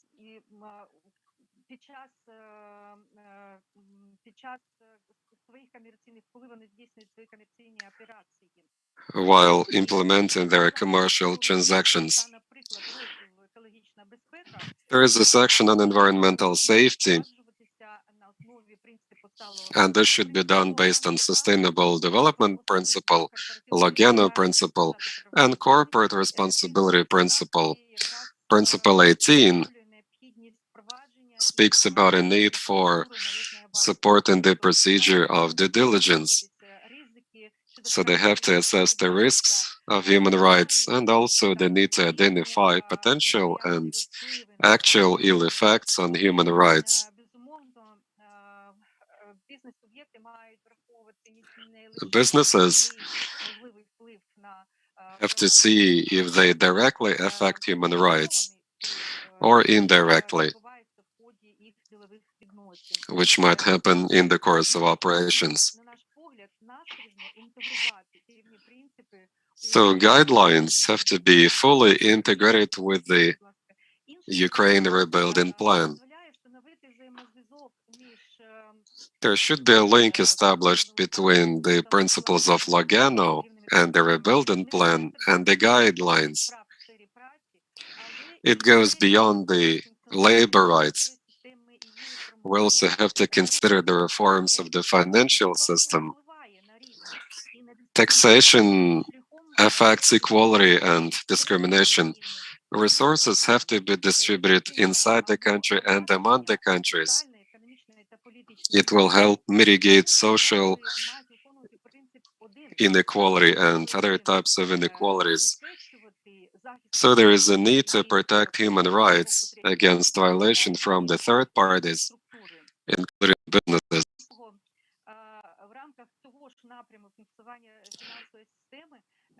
Speaking of the financial system, we have to abide by the Lugano principle, and we need to reduce the inequality.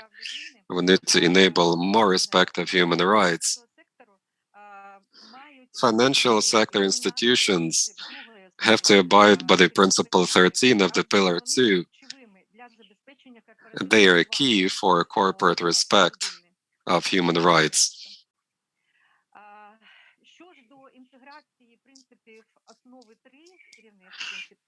Guidelines Pillar 3 and how they could be incorporated in the rebuilding plan. There is a section on justice here.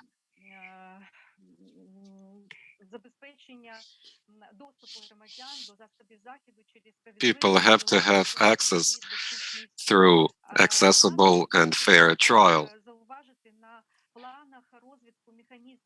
There are certain development plans for alternative extrajudicial settlement of disputes. And those remedies envision mediation and other practices as well. The guidelines in the Pillar 3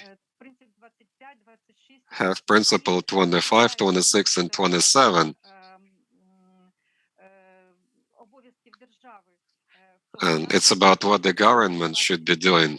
Principle 27 says that apart from the judicial mechanism, the government has to enable an effective extrajudicial settlement of complaints, which is a part of the entire judicial system which protects human rights.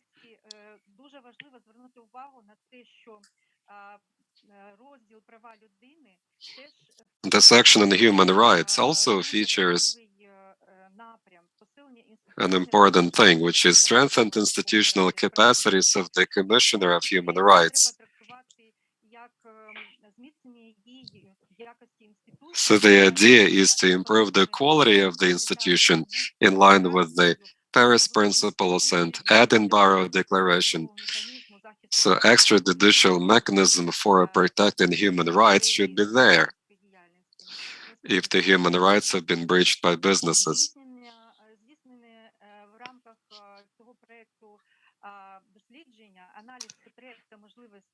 In this research, we analyzed the needs for the thorough integration of guidelines in the Ukraine rebuilding plan, and we can see there is a good rationale behind it. Some sectoral policies indicate the need to protect human rights in business, but still there is no comprehensive system for that. And that's why we can see quite a lot of human rights violations in business, and nobody does anything about it. So Ukrainian people become increasingly vulnerable in, especially in the war setting. So social responsibility is impaired in businesses in this situation. Over time, this country will have to draft and implement a national action plan in terms of human rights in business sector. It is recommended by the UN, EU, and Council of Europe. It has to be based on best practices and recommendations that are used by many countries of the EU and globally. And there are action plans that go in pursuance of those strategies. UNDP did research in 2021, and it was mentioned earlier today by Svetlana Kalishko and Sinisha Milakovic.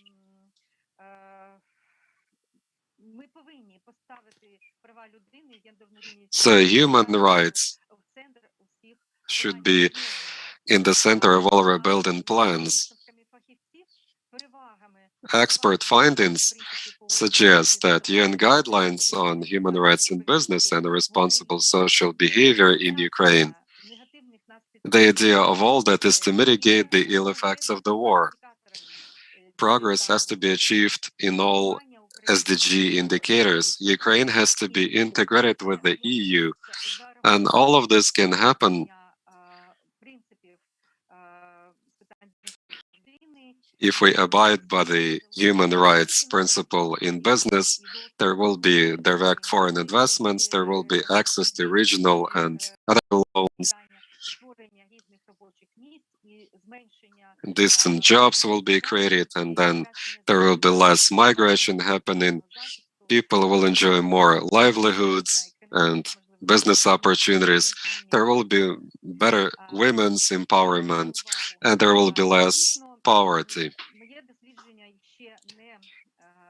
So my part of the research is not complete yet, so I will appreciate any extra information from the colleagues participating in this session, especially the colleagues which have something to do with the drafting of the rebuilding plan for Ukraine. Your information will help me reflect everything that is going on in a better way, and we will then think of steps to be taken to implement UN guidelines on human rights in business. Thank you.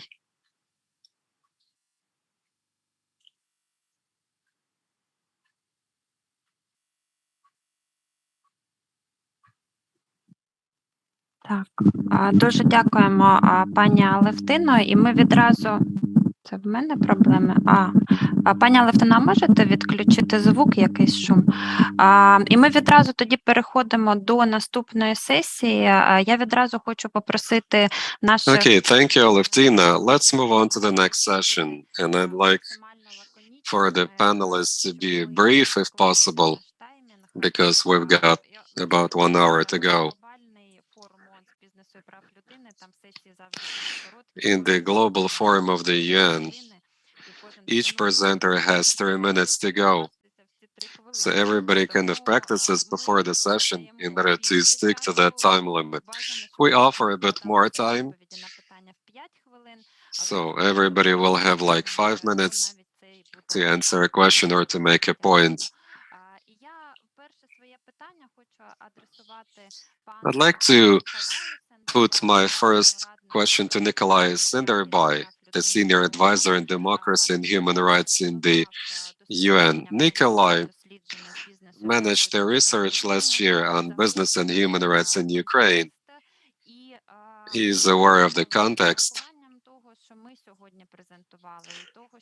So based on what we have presented today and what you know about business, responsible business behavior in Ukraine, so who do you think is the driver for promoting the heightened human rights due diligence in the times of war? So what would you say about that? Thanks, Elena.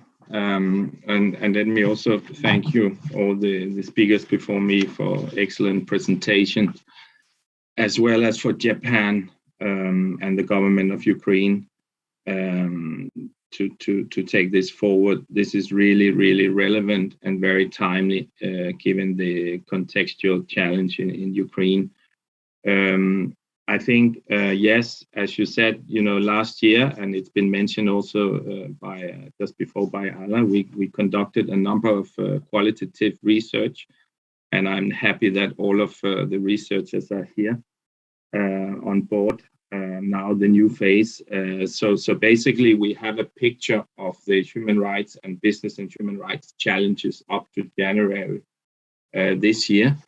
And now we are lucky to get the funding from Japan to continue this with a new scenario.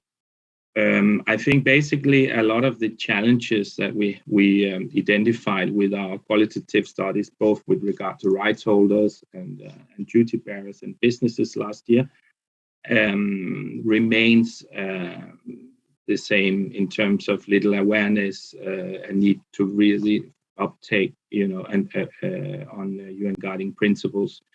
Of course, now the situation has worsened, and I think that you have highlighted a lot of the issues and challenges in different sectors and different businesses. So I'm not going to get into the details with that, but what I hear from the previous speakers and yourself and Marina as well is, it's a lot of the same problematic that we had, that we also researched last year because we had a deep dive also on the Donbass region, so there's the hostility in the region, in the front line. There's issues with regard to landmine threats. There's issues with regard to discrimination. There's issues with regard to markets, which is maybe still to some degree dependent on the Russian market. There's a lot of labor rights violation, etc. I think now, really, on your question on the driver, I think it's really, really important that we sustain the business environment. If you look at the figures from the European Business Associations and also some of the preliminary figures that you have from your research from the survey, which came out here in this month, in fact, but in particularly with reference to the European Business Association, we see that most businesses have been in a survival mode, in particular the SMEs, So the small, medium-term enterprises, which are the biggest number of companies in Ukraine, they have been in survival mode. They have no money. They have no knowledge about the UNDPs. So we need to unpack the UNDPs. We need to help them. And this project is very timely because this will allow us actually to further build the capacity also with the Business and Human Rights Academy. So there's a massive need to increase the awareness raising, but there's also a need for financial assistance to build back better Ukraine. So I think we need to sustain the economy, and there's a lot of figures on that from the IMF and the World Bank. We need to do that also to attract investors like Japanese companies or German companies or the EU. So I would say the key driver are the investors. We need to sustain the economy, ensure that the talent of Ukraine are not further migrating to Poland or Germany or elsewhere as we see, but how do we help and sustain the talent here, and how do we sustain the businesses to build back better Ukraine? So we need to really ensure the investors. So I would say the investors are really, really key. And here, luckily, a lot of the multilateral have bought into this agenda for years on the UNDPs. Ukraine also, so that's the first point. The second point is, of course, then you have the legislative framework that we are now helped of. That Ukraine has become a candidate country since June this year. So we have the Copenhagen criteria in the EU, in the Treaty of the European Union. I think it's Article 6 and Article 49, if I remember, which sets out the criteria which specifically refer to to human rights and fundamental rights. Yes, I have a little time, yet it's quite important. Of course, the OECD guidelines for multinational that Ukraine is already buying into, as well as the Council of Europe. So we have the legislative framework, but most importantly, the approximation process, which would come as a candidate country, would set minimum standards to human rights. And here we need to also engage with the EU much more, I think, at the UN level to ensure that business and human rights become operational in the accession conditionalities, if you like. So this would also be a job for the UN to take further. So I would say these would be the main drivers: build back better, sustain the economy, sustain the businesses of Ukraine, ensuring that the language is really. I mean, we need to show impeccable that we are able to abide to human rights now, because there's a high risk if businesses are not buying into that, then investors will simply not come. We know that. We know donors are looking at the corruption. They're looking at the human rights violation now. So if business is not buying into this agenda, there's very, very high risk. And I would think that this would be the same with the Japanese companies. So like with any other company and the EU. This would be a very short answer.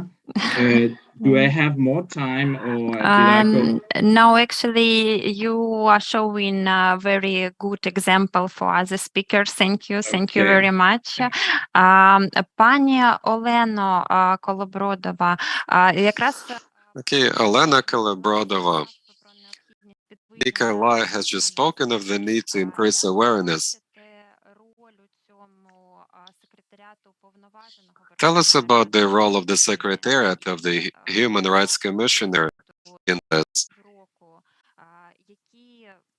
Over the last half a year, what violations of human rights have been reported by people to your institution?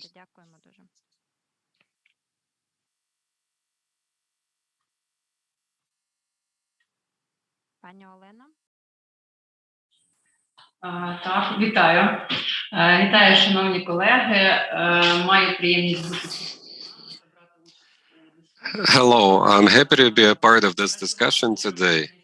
Сплачувати податки, аби підтримати економіку країни і зберегти робочі місця для українців. Це одне з Preserving jobs, paying taxes, these are the things that businesses are trying to do no matter what. The businesses are reeling from the effects of the war, and some of them are recovering pretty well. The taxes are lower, and they have access to grants and loans.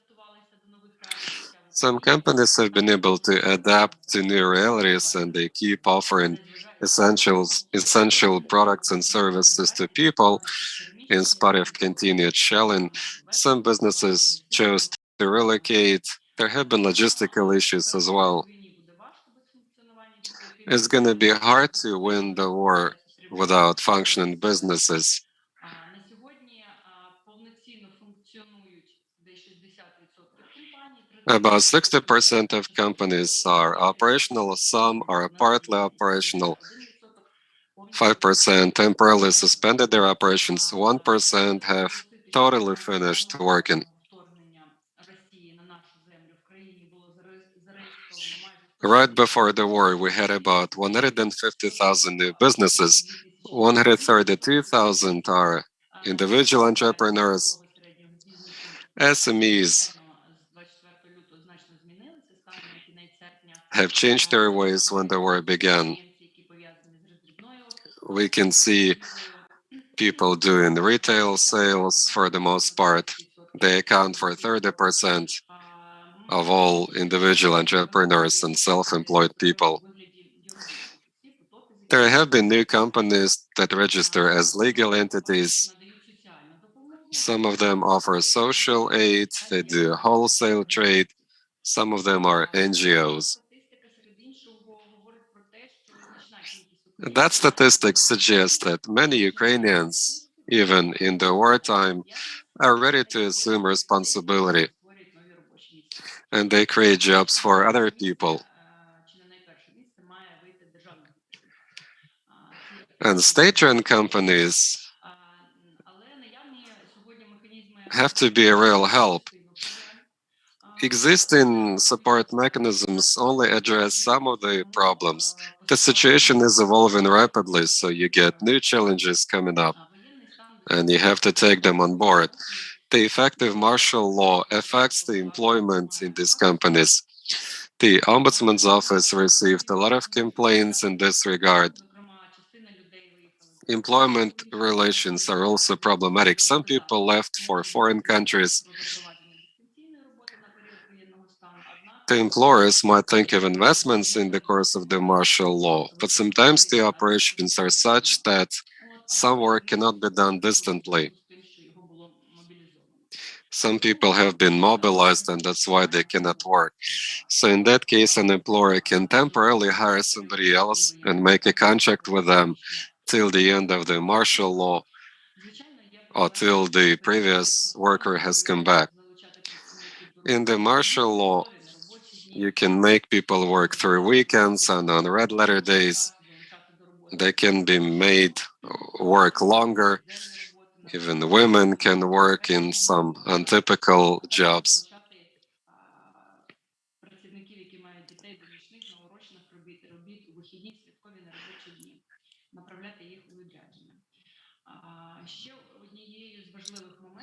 One more important development related to responsible business in the wartime, it is the relocation of business. They moved to safer parts of Ukraine, typically in the west of the country. Right now, more than 800 businesses have been relocated, and it keeps on happening because the hostilities continue.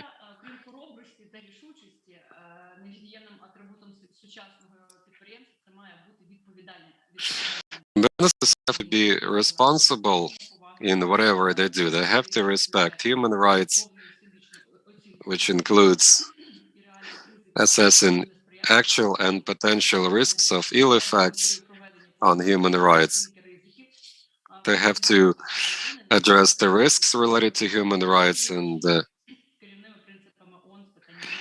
they need to look back at the UN guidelines on responsible business. Okay, just your last point and we're done with you, okay? I'm convinced that with the help of my institution and other government institutions and the public, we will be able to get our way and to produce an effective action plan to practice responsible business in this country. Thank you. Що виступила все-таки на захист бізнесу, тому що в тих умовах, які є в нашій країні, In current conditions in this country, the businesses are holding on, and the companies like Nova Poshta would distribute humanitarian aid no matter what. Many logistical companies would transport food and other things to the east in spite of shelling sometimes. позицію чесну, справедливу. Сьогодні якраз я, напевно, наголосила саме на цьому. Дякую вам. And I think I have been able to highlight that in my comments. Thank you. Ми також на підтримку бізнесу тут хочемо We also support businesses. We appreciate the aspiration to become increasingly sustainable and responsible. So I'm also happy to turn over to Mikhail Nepran, the first Vice President of the Chamber of Industry and Commerce of Ukraine.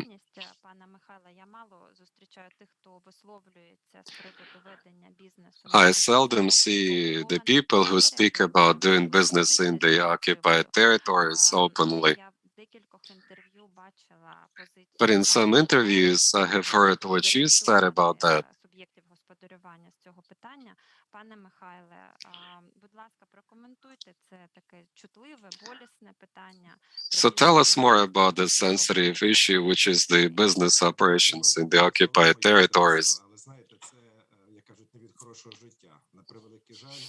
Yes, I said what I said, and at the government level, there's no clear-cut stance on businesses which ended up in occupied territories. About a month ago, we worked with the Association of Defense Attorneys. We did a big workshop. Changes have been made to the Criminal Code. Article 110 and 111 of the Code carry a notion of collaborator and aid. Collaborators are mostly incumbents, which chose to collaborate with occupiers. But when it comes to aids of collaborators, that's where a lot of things aren't clear. There are lots of gray areas. Potentially any businessman which ended up in the occupied territory can be made an aid of the collaborator. In 2014, 15, and 16, we used to have this article in the Criminal Code, like funding terrorism. And the security service and other agencies would make lots of criminal cases against businesses which were physically present in the occupied territory of Donetsk and Lugansk region. They would get re-registered in the controlled territory and pay taxes there. So they ended up paying taxes to Ukraine and to the occupied territory. The security service cleaned up on that. They made a lot of criminal prosecutions. It would end up with nothing. None of those cases ever made it to the court. And it's been a big problem. So Article 111 has very blurred wordings. And in future, there might be problems. That's what defense attorneys have told me. The colleague who spoke before me made a lot of good statements about businesses, but we need to take stock of this article, and we can identify potential risks in this.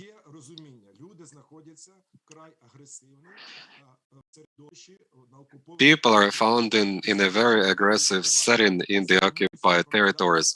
If you're sitting in Kiev, you cannot give somebody recommendations or make somebody do something. We cannot do it like this.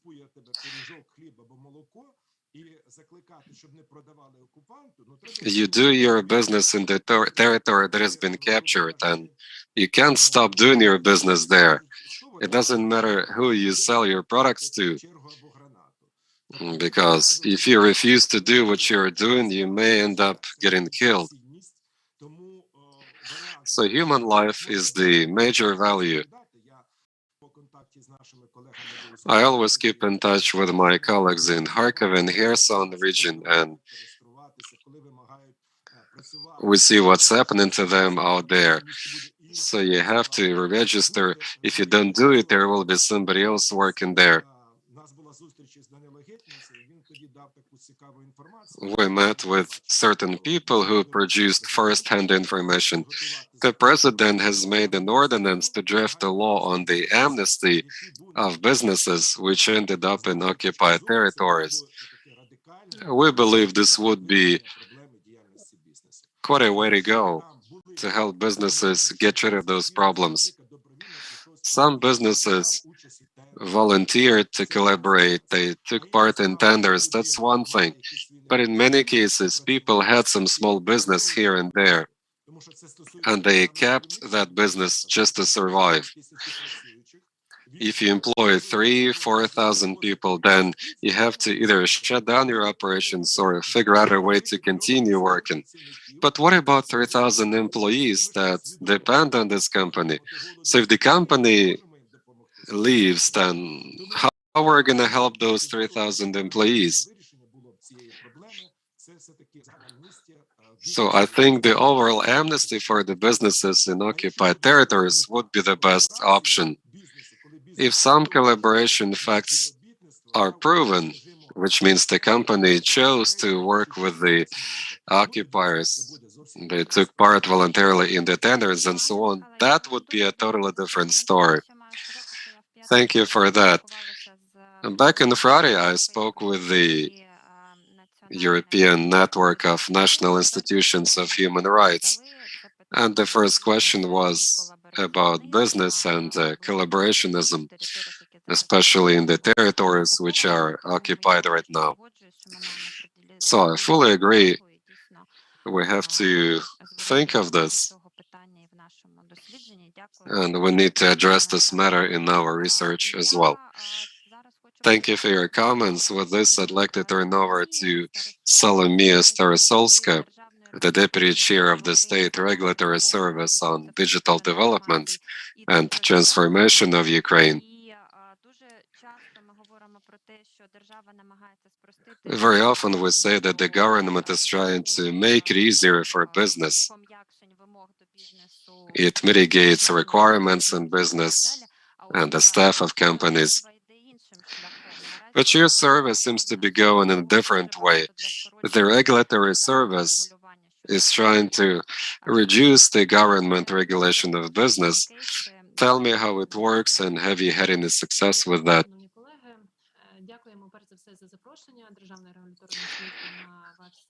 Thank you for inviting me to join this call. I want to share some of the initiatives we practice here.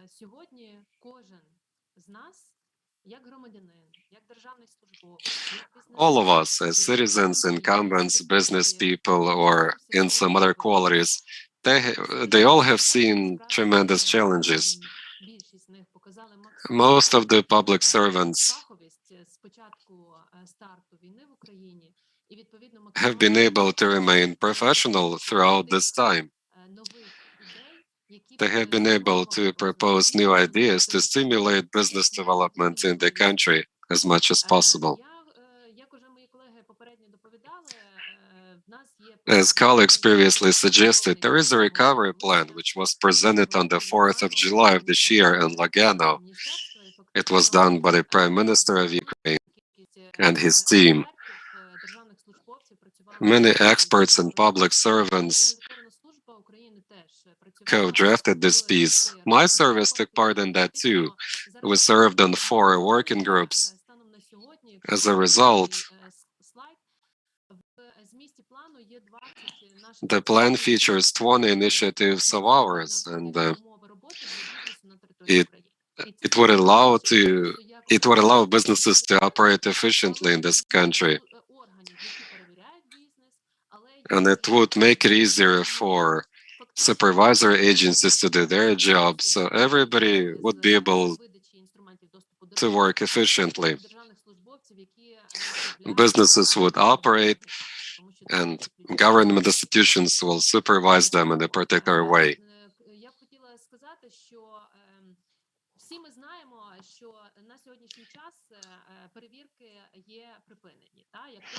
Right now, there are no inspections.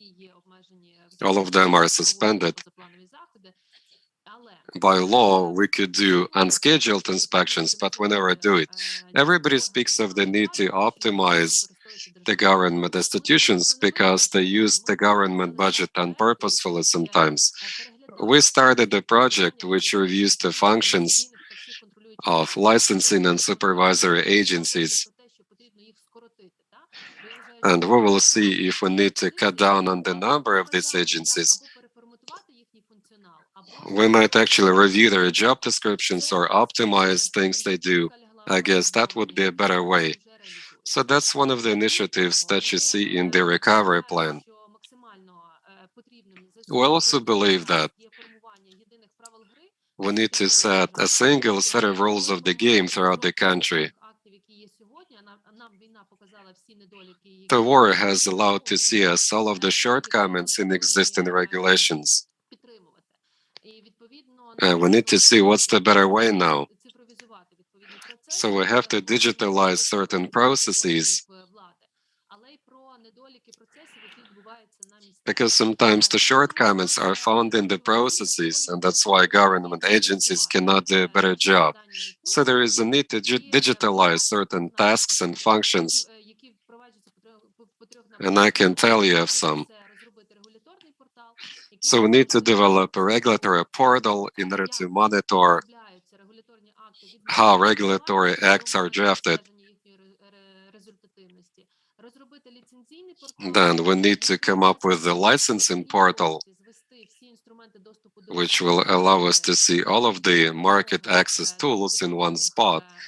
And we will see what are the tools available and what does it take for a business to get a particular permit.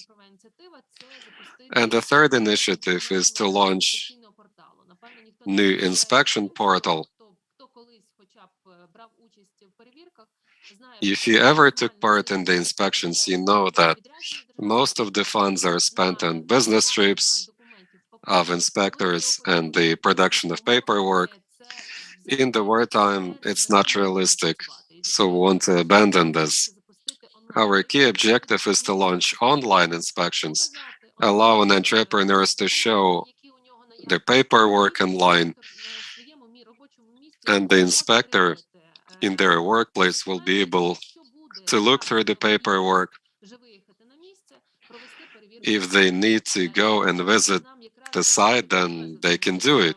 But in most cases, I don't think they should do this. So we're supposed to optimize our functions, and we need to efficiently use the working time of the public servants. In today's conditions, everybody wants to work, understanding what's the point of doing that. Okay, you've got 20 seconds.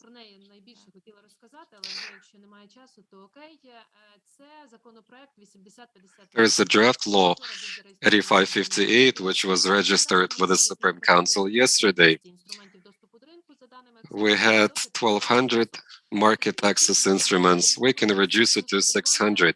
So in that setting, companies will reduce their costs to start their operations or to explore new avenues. And here is how it can be done. Government institutions will not review their tools on their own. We need to set up an independent commission made up of the people from the government agencies, from business associations, and over 3 months they will be able to review the tools jointly, and then they will reduce it by 50%.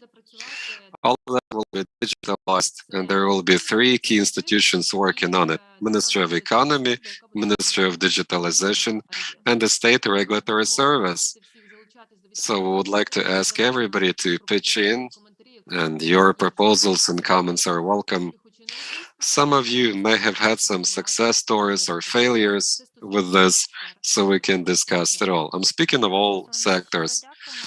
Okay, thank you, Salomia.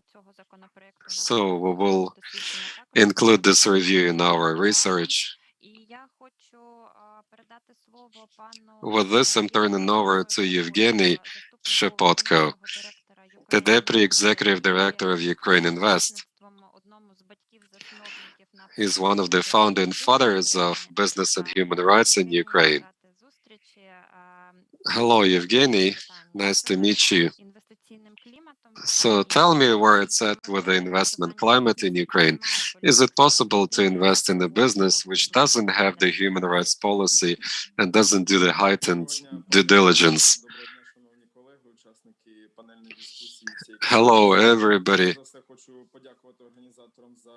I'd like to thank the organizers for this opportunity to discuss an important subject in these trying times. I'm so happy to see Elena, who worked on the first baseline study on business and human rights in this country.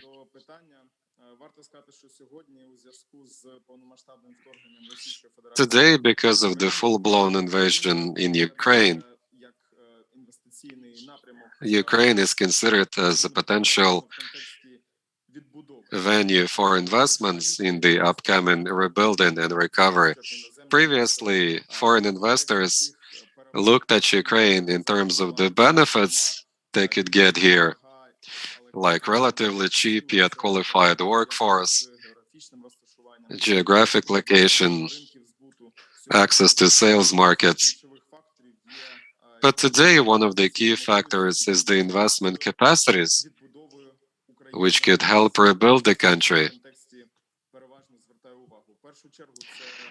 So in this regard, investors calculate damage done to the Ukrainian economy in this war. In terms of infrastructure, it is about $110 billion US right now. That's their estimates. The funding for recovery will be about $750 billion US. The second important factor has been mentioned by the previous presenter. It is how Ukrainian businesses respond to the developments in the front line and in the economy of the country. In early March, Adventure Consulting Group reported that in Ukraine, more than 75% of companies have been standing still, but at the end of May, this number was 13%. So foreign investors realize that Ukrainian businesses are recovering, they are adapting to new realities, and there's a need to work with them.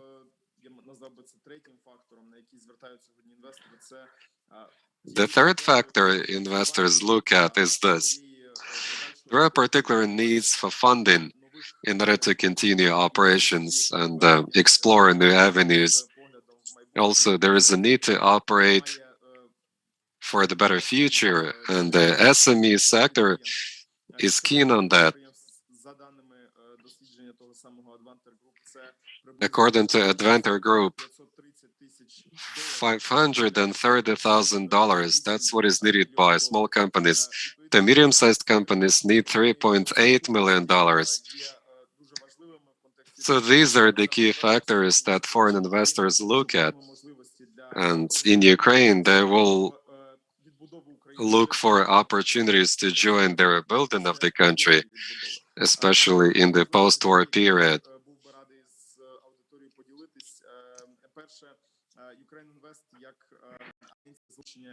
Ukraine Invest is the agency that attracts investments in Ukraine, and we seek to establish direct links and ties with the businesses that have left Russia.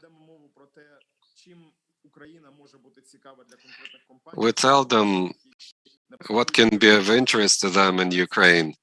These companies might have left Russia, and they might have had new investment projects that had to be stopped as they left Russia. So we can see about 300 companies like that. This number is changing, but we keep in touch with all of these companies in order to find common entry points and to invite them to Ukraine. нашої панельної дискусії, це те, що навіть схеми або назвемо це так, системи стимулювання інвестицій в Україні. There are certain ways of stimulating investments in Ukraine. Системи Human Rights Due Diligence, так? And human rights due diligence is a part of this deal right now. In the end of 2020, we introduced a mechanism for stimulating significant investments and investment project. The total was 20 million euro. It covered various incentives, tax incentives, customs incentives, land infrastructure incentives, and so on.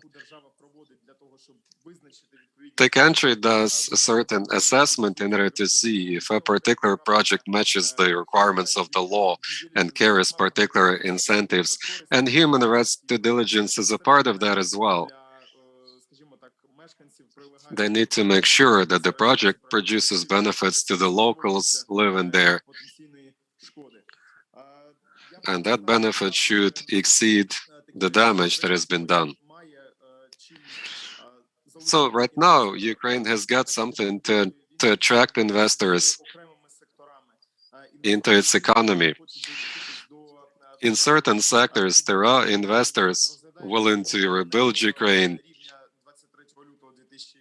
maybe not to where it was in 2023, but they're thinking of implementing new technologies, and they're thinking of implementing better staff management practices. They can see this in the agricultural sector, logistics, green solutions, construction materials. According to my company, these are going to be the key sectors for foreign investors.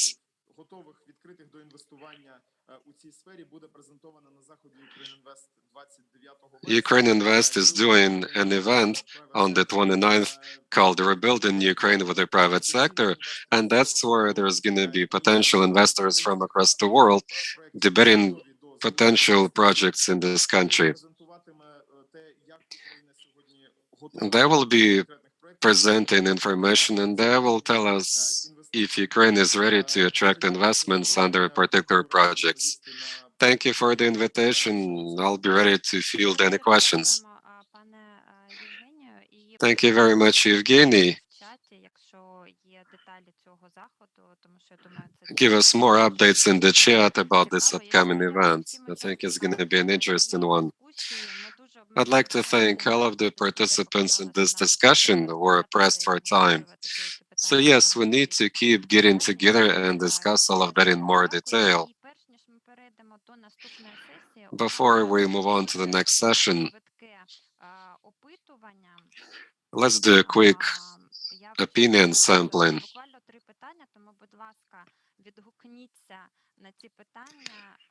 There are 3 questions that you can see there.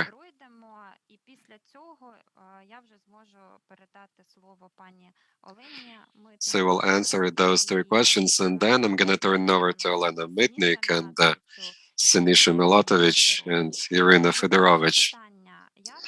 So the first question, how do you see the training of business and human rights in Ukraine?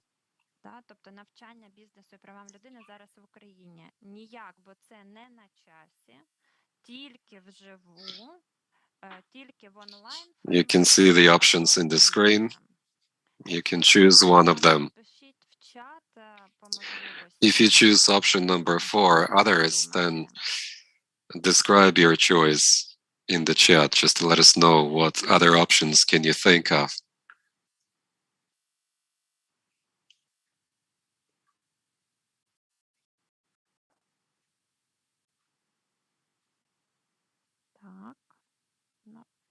Давайте наступне питання у нас.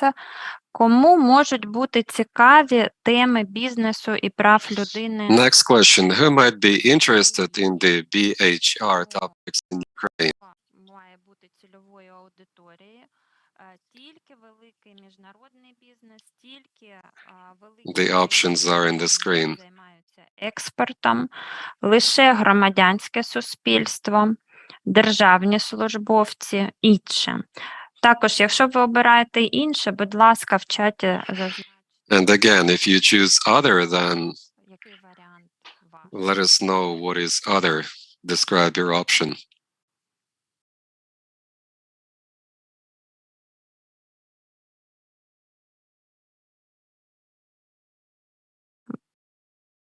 Можна обрати декілька відповідей.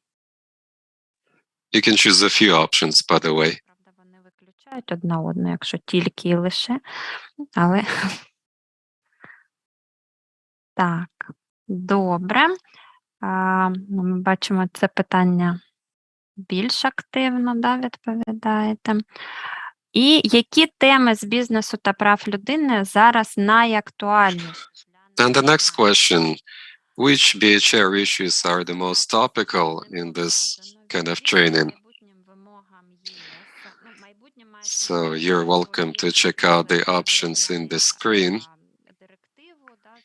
The EU is drafting a directive on human rights due diligence. Ukraine, as a candidate country, has to account for that.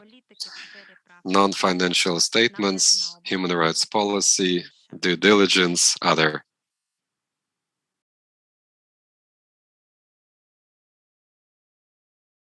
Також будемо раді вашим коментарям в чаті.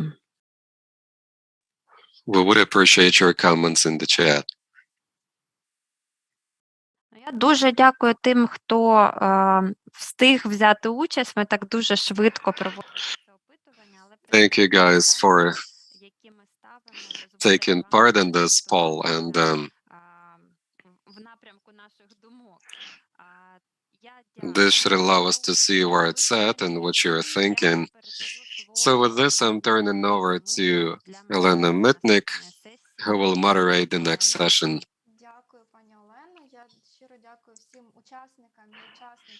Thank you. I'd like to thank all of you taking part in the panel. Thanks to the guests that are writing their comments in the chat. We would like to conduct a final session in today's call. It will be somewhat educational. We would like to briefly present the overview of the human rights due diligence in business, in particular in the war setting, in which case there is a heightened due diligence. The UNDP has produced a translation, so there is like a guidance for companies in terms of applying the heightened due diligence in human rights in business. And we translated that into Ukrainian. Ukrainian companies and experts working with businesses could refer back to it to get a better idea of this due diligence, and it should allow them to see what is required by the UN guidelines on human rights in business, especially in the wartime.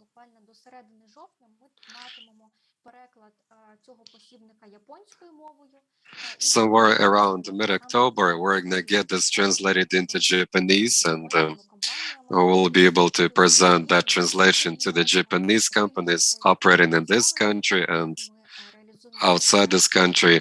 This project is done in partnership with the Japanese embassy. It is funded by the Japanese government. So the Japanese translation is envisioned by the project. So let's take a short training session. Sinisha will run it for us. He is with the UNDP. He is an expert on human rights in business. So Sinisha, back over to you. You've got a presentation to share for the participants, so you're welcome. Yeah.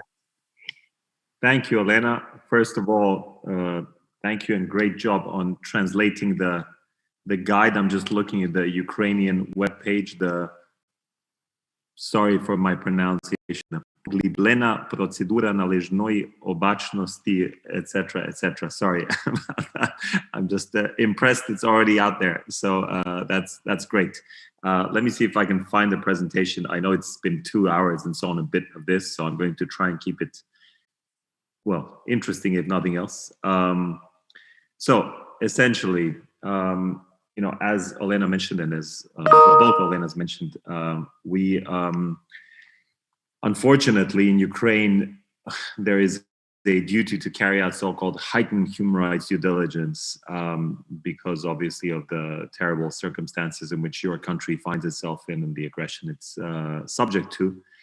And, you know, I want to just basically give you a brief idea as to what this means. What is heightened human rights due diligence? This is an emerging concept, so it's not like what I'm going to say is necessarily the gospel truth, but as Olena Mitnick mentioned, UNDP and the UN Working Group on Business and Human Rights, which is the guardian, if you will, of the UN Guiding Principles, the body of the UN special procedure body of the UN that, you know, basically issues guidance on the UN Guiding Principles.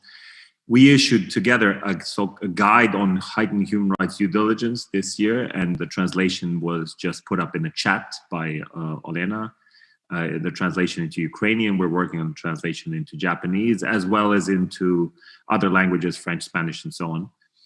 And, you know, what this does is essentially look at what does this concept mean. And this concept was first raised in a report by the UN Working Group a couple of years ago. You can find that report. It's a report of the UN Working Group on Business and Human Rights on so-called heightened human rights due diligence. But I just want to take a look back, first of all, and a broader look at what is human rights due diligence, and then to try and focus a bit on what we mean by heightened human rights due diligence. So when it comes to human rights due diligence itself, I mean, perhaps most of you know this, or some of you know this, but I thought it would be useful to recap. First of all, as you are well aware, under the UN Guiding Principles, there's 3 pillars, right? And the second pillar pertains to businesses. So it's the obligation to respect human rights throughout value chains. And this is where the concept of due diligence is mentioned first. And this is let's say, the first and major true novelty in the UN Guiding Principles. So this idea that, you know, that companies always try to do their due diligence if they want to do business somewhere. So they want to see how it affects their profits, how it affects their bottom line. But what the UN Guiding Principles say is, yes, you have to do that same thing in a way, but what you have to do it for human rights. You have to see how you impact human rights, how you possibly impact human rights, what negative impact you could have or are having. So this is the idea. This is human rights due diligence in a sort of a nutshell. And then to unpack that, basically, what is this obligation to respect human rights under the UN Guiding Principles? One is, the first thing to note is that it's an obligation to respect all internationally recognized human rights. So ranging from the freedom of expression, freedom of association, prohibition of child labor, forced labor, and so on. And if you really want to have a look, I mean, I encourage you all to read the UN Guiding Principles. They're very short. They're not written in a very difficult way. And I think, you know, it would be a useful sort of read for you to demystify what all of these responsibilities mean. But anyway, pushing on. This in practice means 2 things. One is to do no harm. So essentially, you know, the golden rule in the Bible, you know, do no harm, treat others as they would treat you, and so on. But there is not only a negative obligation, which is to do no harm, there is also a positive obligation, which is to look at what negative adverse human rights impacts you as a company are having or could be having, and to address these impacts. So you have to analyze, you have to assess essentially, and then you have to act. So what is the expectation? Well, it's threefold. One, companies have to have a policy on human rights. 2, they're supposed to conduct this human rights diligence. We'll get into that now. And 3, they have to have a kind of a remedy mechanism. We won't get into that now, but, you know, suffice it to say, this is the sort of level of, in detail, the level of, or a kind of responsibility that they have. Human rights due diligence. So as we said, what is it? It's kind of an ongoing process. That's why we have this circular map here. The first obligation is to identify and assess impacts on human rights. As I said, not just actual impact, but potential impact. So if your company is setting up a new venture somewhere, if it's considering expanding it or changing its operations, it has an obligation to look at, to basically identify what the impact could be and is. Second is to integrate and act upon those findings. So to consider what the results are of this assessment and to integrate them into its operations, whether that's changing control practices, procurement practices, otherwise. Third is to monitor and track what it's doing, obviously to be aware of how its response is going. And fourth is to report on this, basically communicate to its shareholders, to its workers, to its management, and to the public as well. And as we said here at the bottom, it's a kind of a process of continuous improvement. So this is an ongoing process, and we'll come back to this theme when we talk about the heightened version of this. So we have a few points to remember. I'm not going to go into that here. This is a bit of a sort of overview of just to say that legislation is being enacted on this all the time. So this is not just a voluntary responsibility. More and more, it's becoming a mandatory thing. And I think one of the previous speakers in the previous session mentioned, basically harmonizing with the EU acquis. Well, the EU acquis will very soon feature a directive on human rights due diligence. So basically, if Ukraine as a candidate country wants to harmonize with the acquis, will have to consider, what this concept means, how to incorporate it into its own legislation and so on. Okay, so this is human rights due diligence as such. So now let's talk about this heightened human rights due diligence again. So why?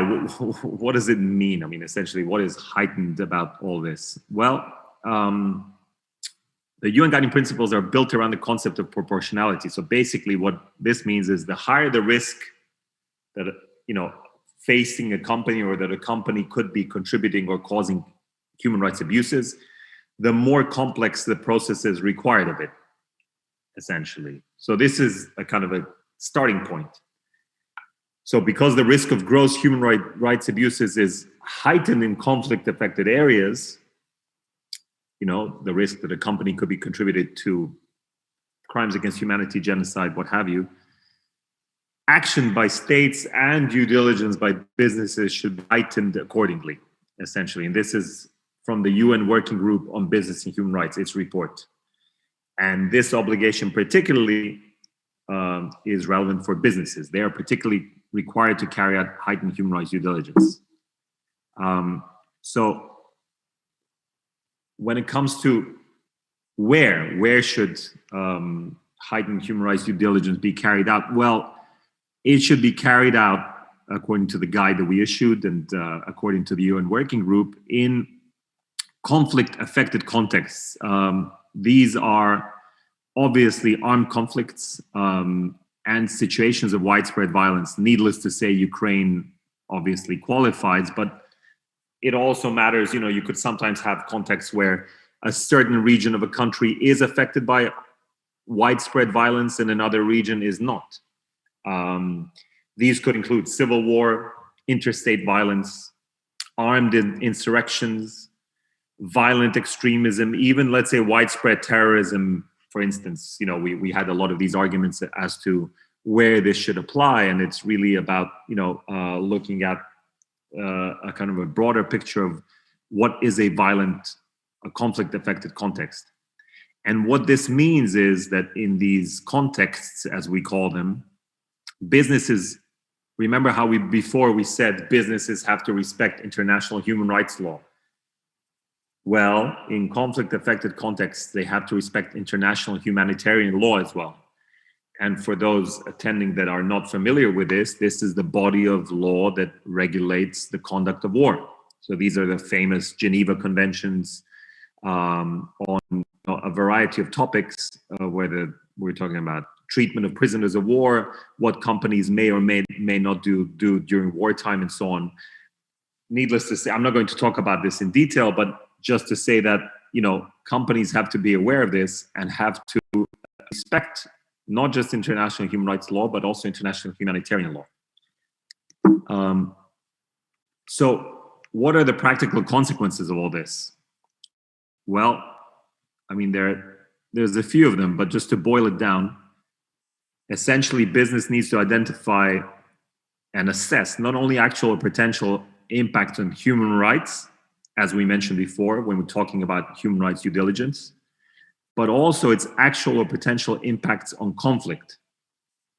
So, you know, this could mean lots of things. It could mean very directly contributing to, the dynamics of a conflict, hiring security companies, taking sides in a conflict, you know, supplying one of the sides in a conflict, and so on.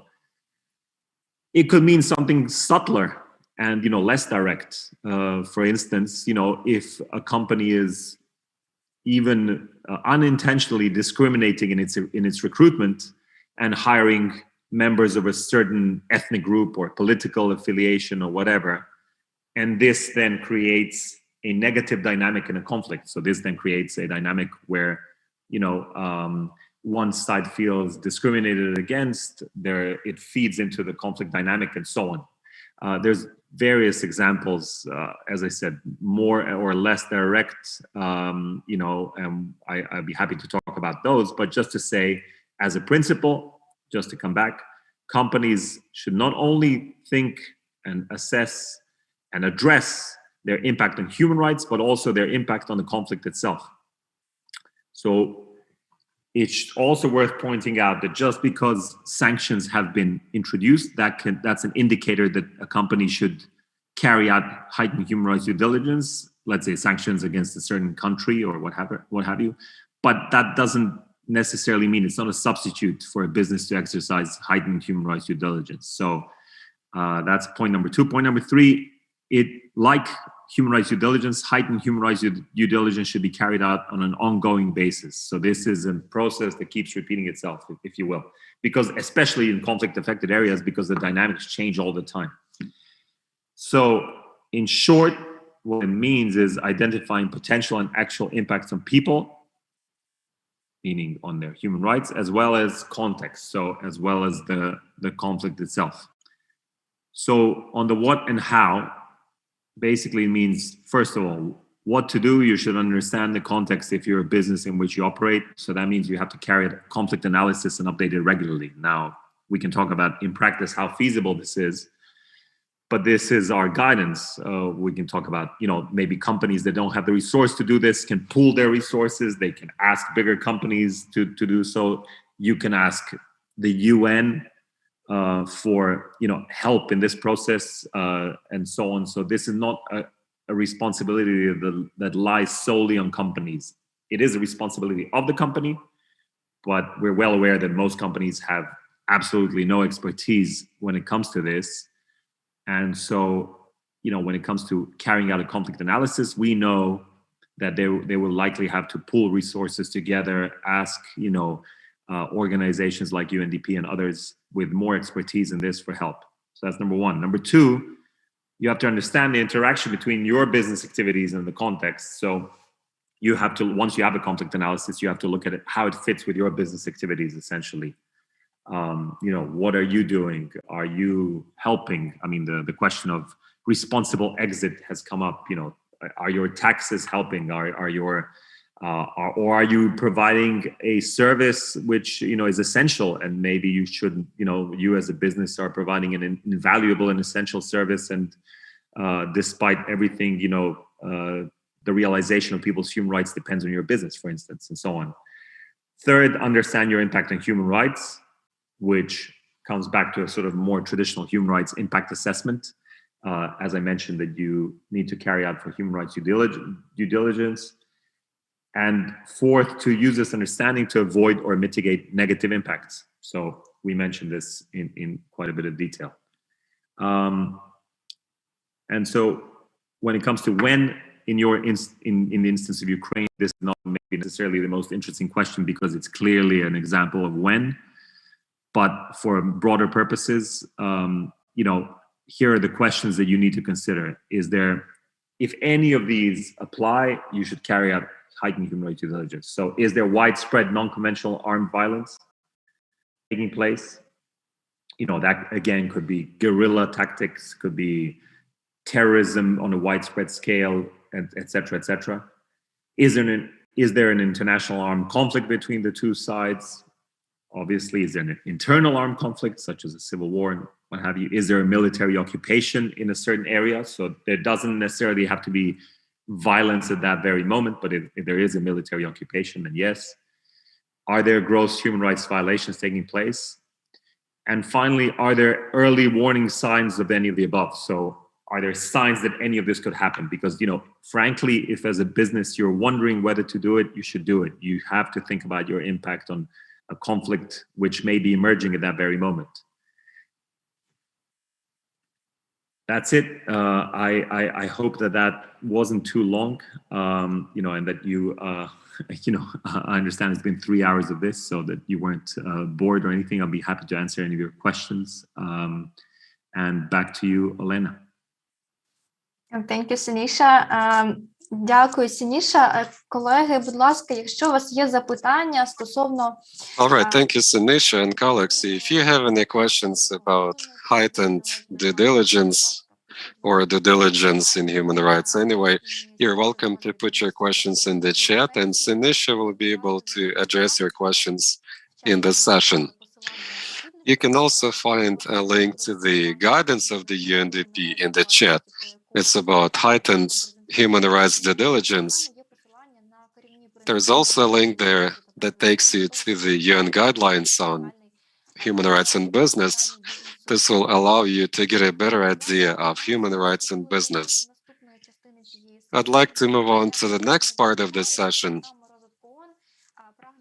The UNDP seeks to support companies and all of the stakeholders in applying the human rights due diligence in the war context. We are intending to organize a number of training sessions and some training materials for companies, and would like to present some to you. Would like to discuss with you these things to see if they're topical to you. Do they relate to the needs of your businesses and stakeholders in this training component? And I'm happy to invite our national expert of the UNDP, Irina Fedorovich, to present our plans and products, and maybe to discuss your needs in the training context. So over to you. Hello, everybody. I'll be brief. We're going to present the concept, not the products. So we're going to tell you how we are intending to develop this Human Rights Business Academy. There should be 3 components to that: research, training, and consultations. I'm going to tell you what we're planning to do in terms of training components.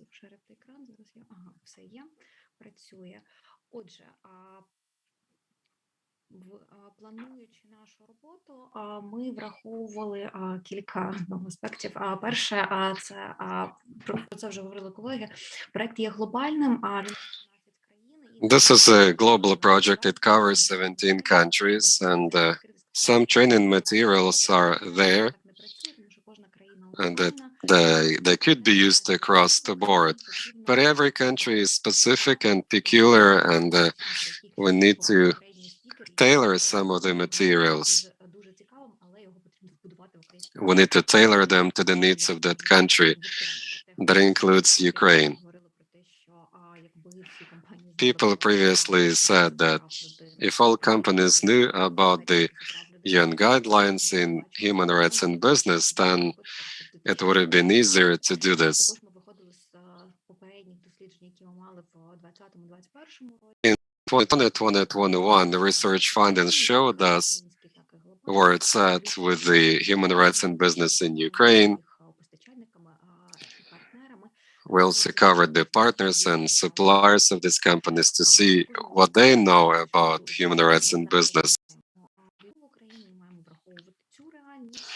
In the war setting, we have to consider this as an existing reality, and We need to figure out a unique Ukrainian approach in this training component in the Business and Human Rights Academy. Other countries have done so already, and they have the training programs, and everybody wants to conduct the trainings and speak with the participants. We need to see if we can do this in Ukraine.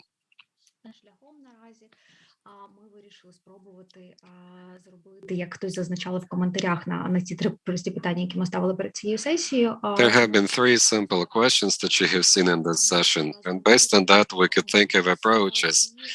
We can organize an online course and also offline training course.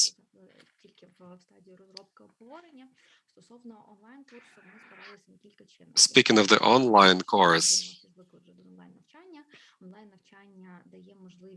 back in quarantine times, we have been able to practice in the online learning, and now it allows us to cover many people. We try to see who could be interested in this, who could be covered with this training.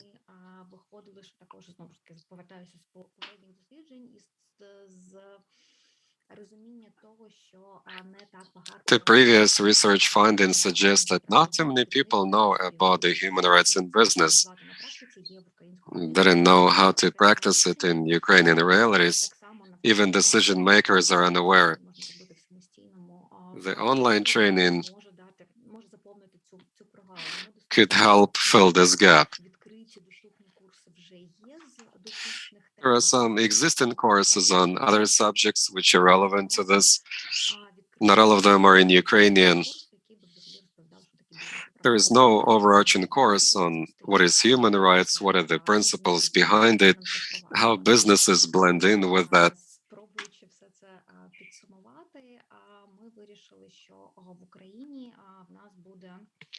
So in this country, there will be two online courses.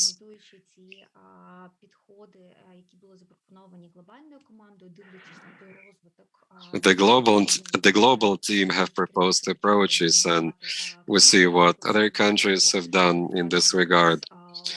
They train their businesses to abide by the human rights in business. So in Ukraine, we also have to do something about it. So we need to think of the heightened human rights due diligence. We need to offer a product to businesses which would be clear and understandable, explaining to them what is the heightened due diligence, and businesses would gradually take it in their stride.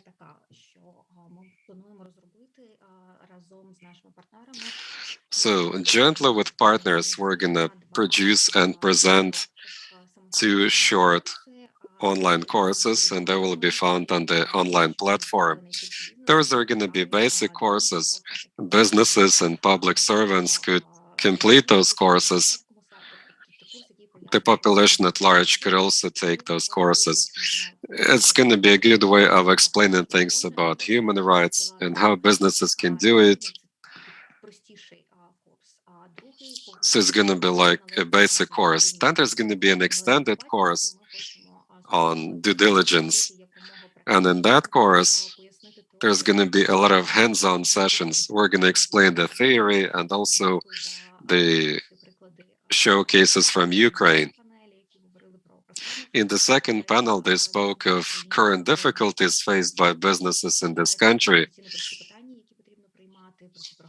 and the kinds of decisions that should be taken. There are existing gaps in regulations. So in the second extended course, we cover all of that. You can read the theory in the textbooks, you can listen to experts, but if you address particular cases, that's so important for businesses to do, to understand what is the heightened due diligence and how they can implement it, how they can make those decisions based on human rights standards. So these are our ideas for this coming fall. So we come up with these two concepts, these methodologies, and we start the production. And We would like to keep in touch with the expert community. We would appreciate their comments and ideas, improvement proposals to make these courses as practical as possible. We would appreciate any advice about the cases we have to involve in this and other topics that we could possibly raise in these courses, just to make it all a better product for business. So let's see who could be the target audience for this, and what are the key things we gotta focus on.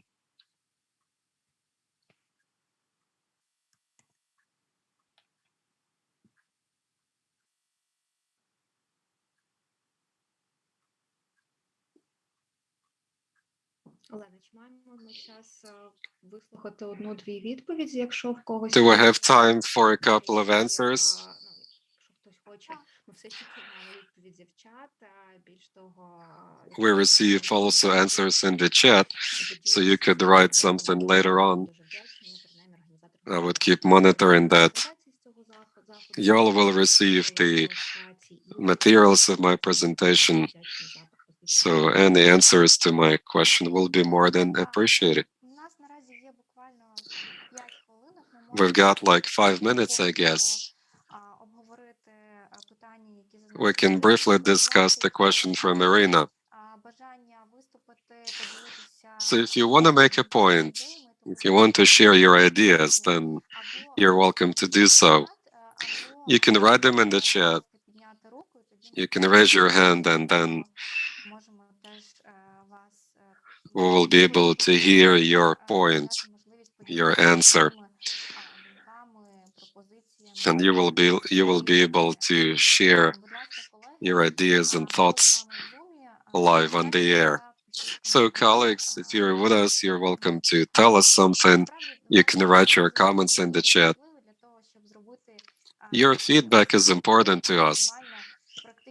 It will help us make these training products better, covering the needs you have got right now. So please let us know about that in the chat. All of that feedback is appreciated.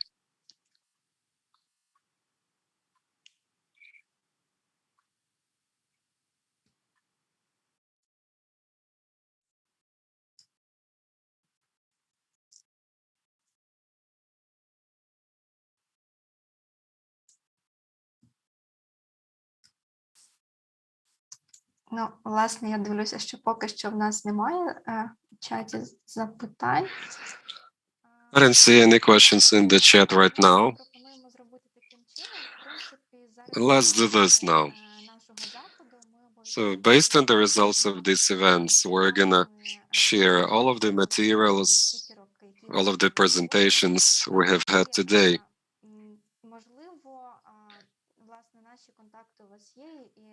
You've got our contact information, so if you have any ideas or proposals later on, you're welcome to reach out to us, write us, give us feedback. So with this, we're basically done. I'd like to thank all of the participants who have been able to join us today.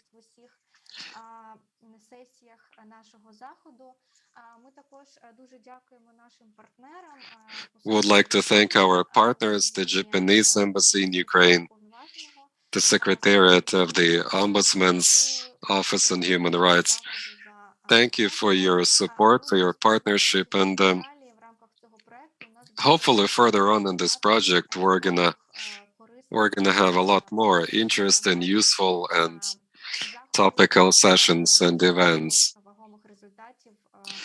And they will produce significant results for Ukrainian business and everybody interested in this subject. I'd like to thank all of the participants, everybody who followed us, viewed this call. All of the registered participants will get a link where the recorded session will be found. And let's keep in touch. You're gonna get some more materials from us after this session. So once again, thank you all very much indeed. I wish you a productive rest of the day, and I'll see you around. We will keep you posted about new upcoming events and initiatives in this project on business and human rights. Thank you.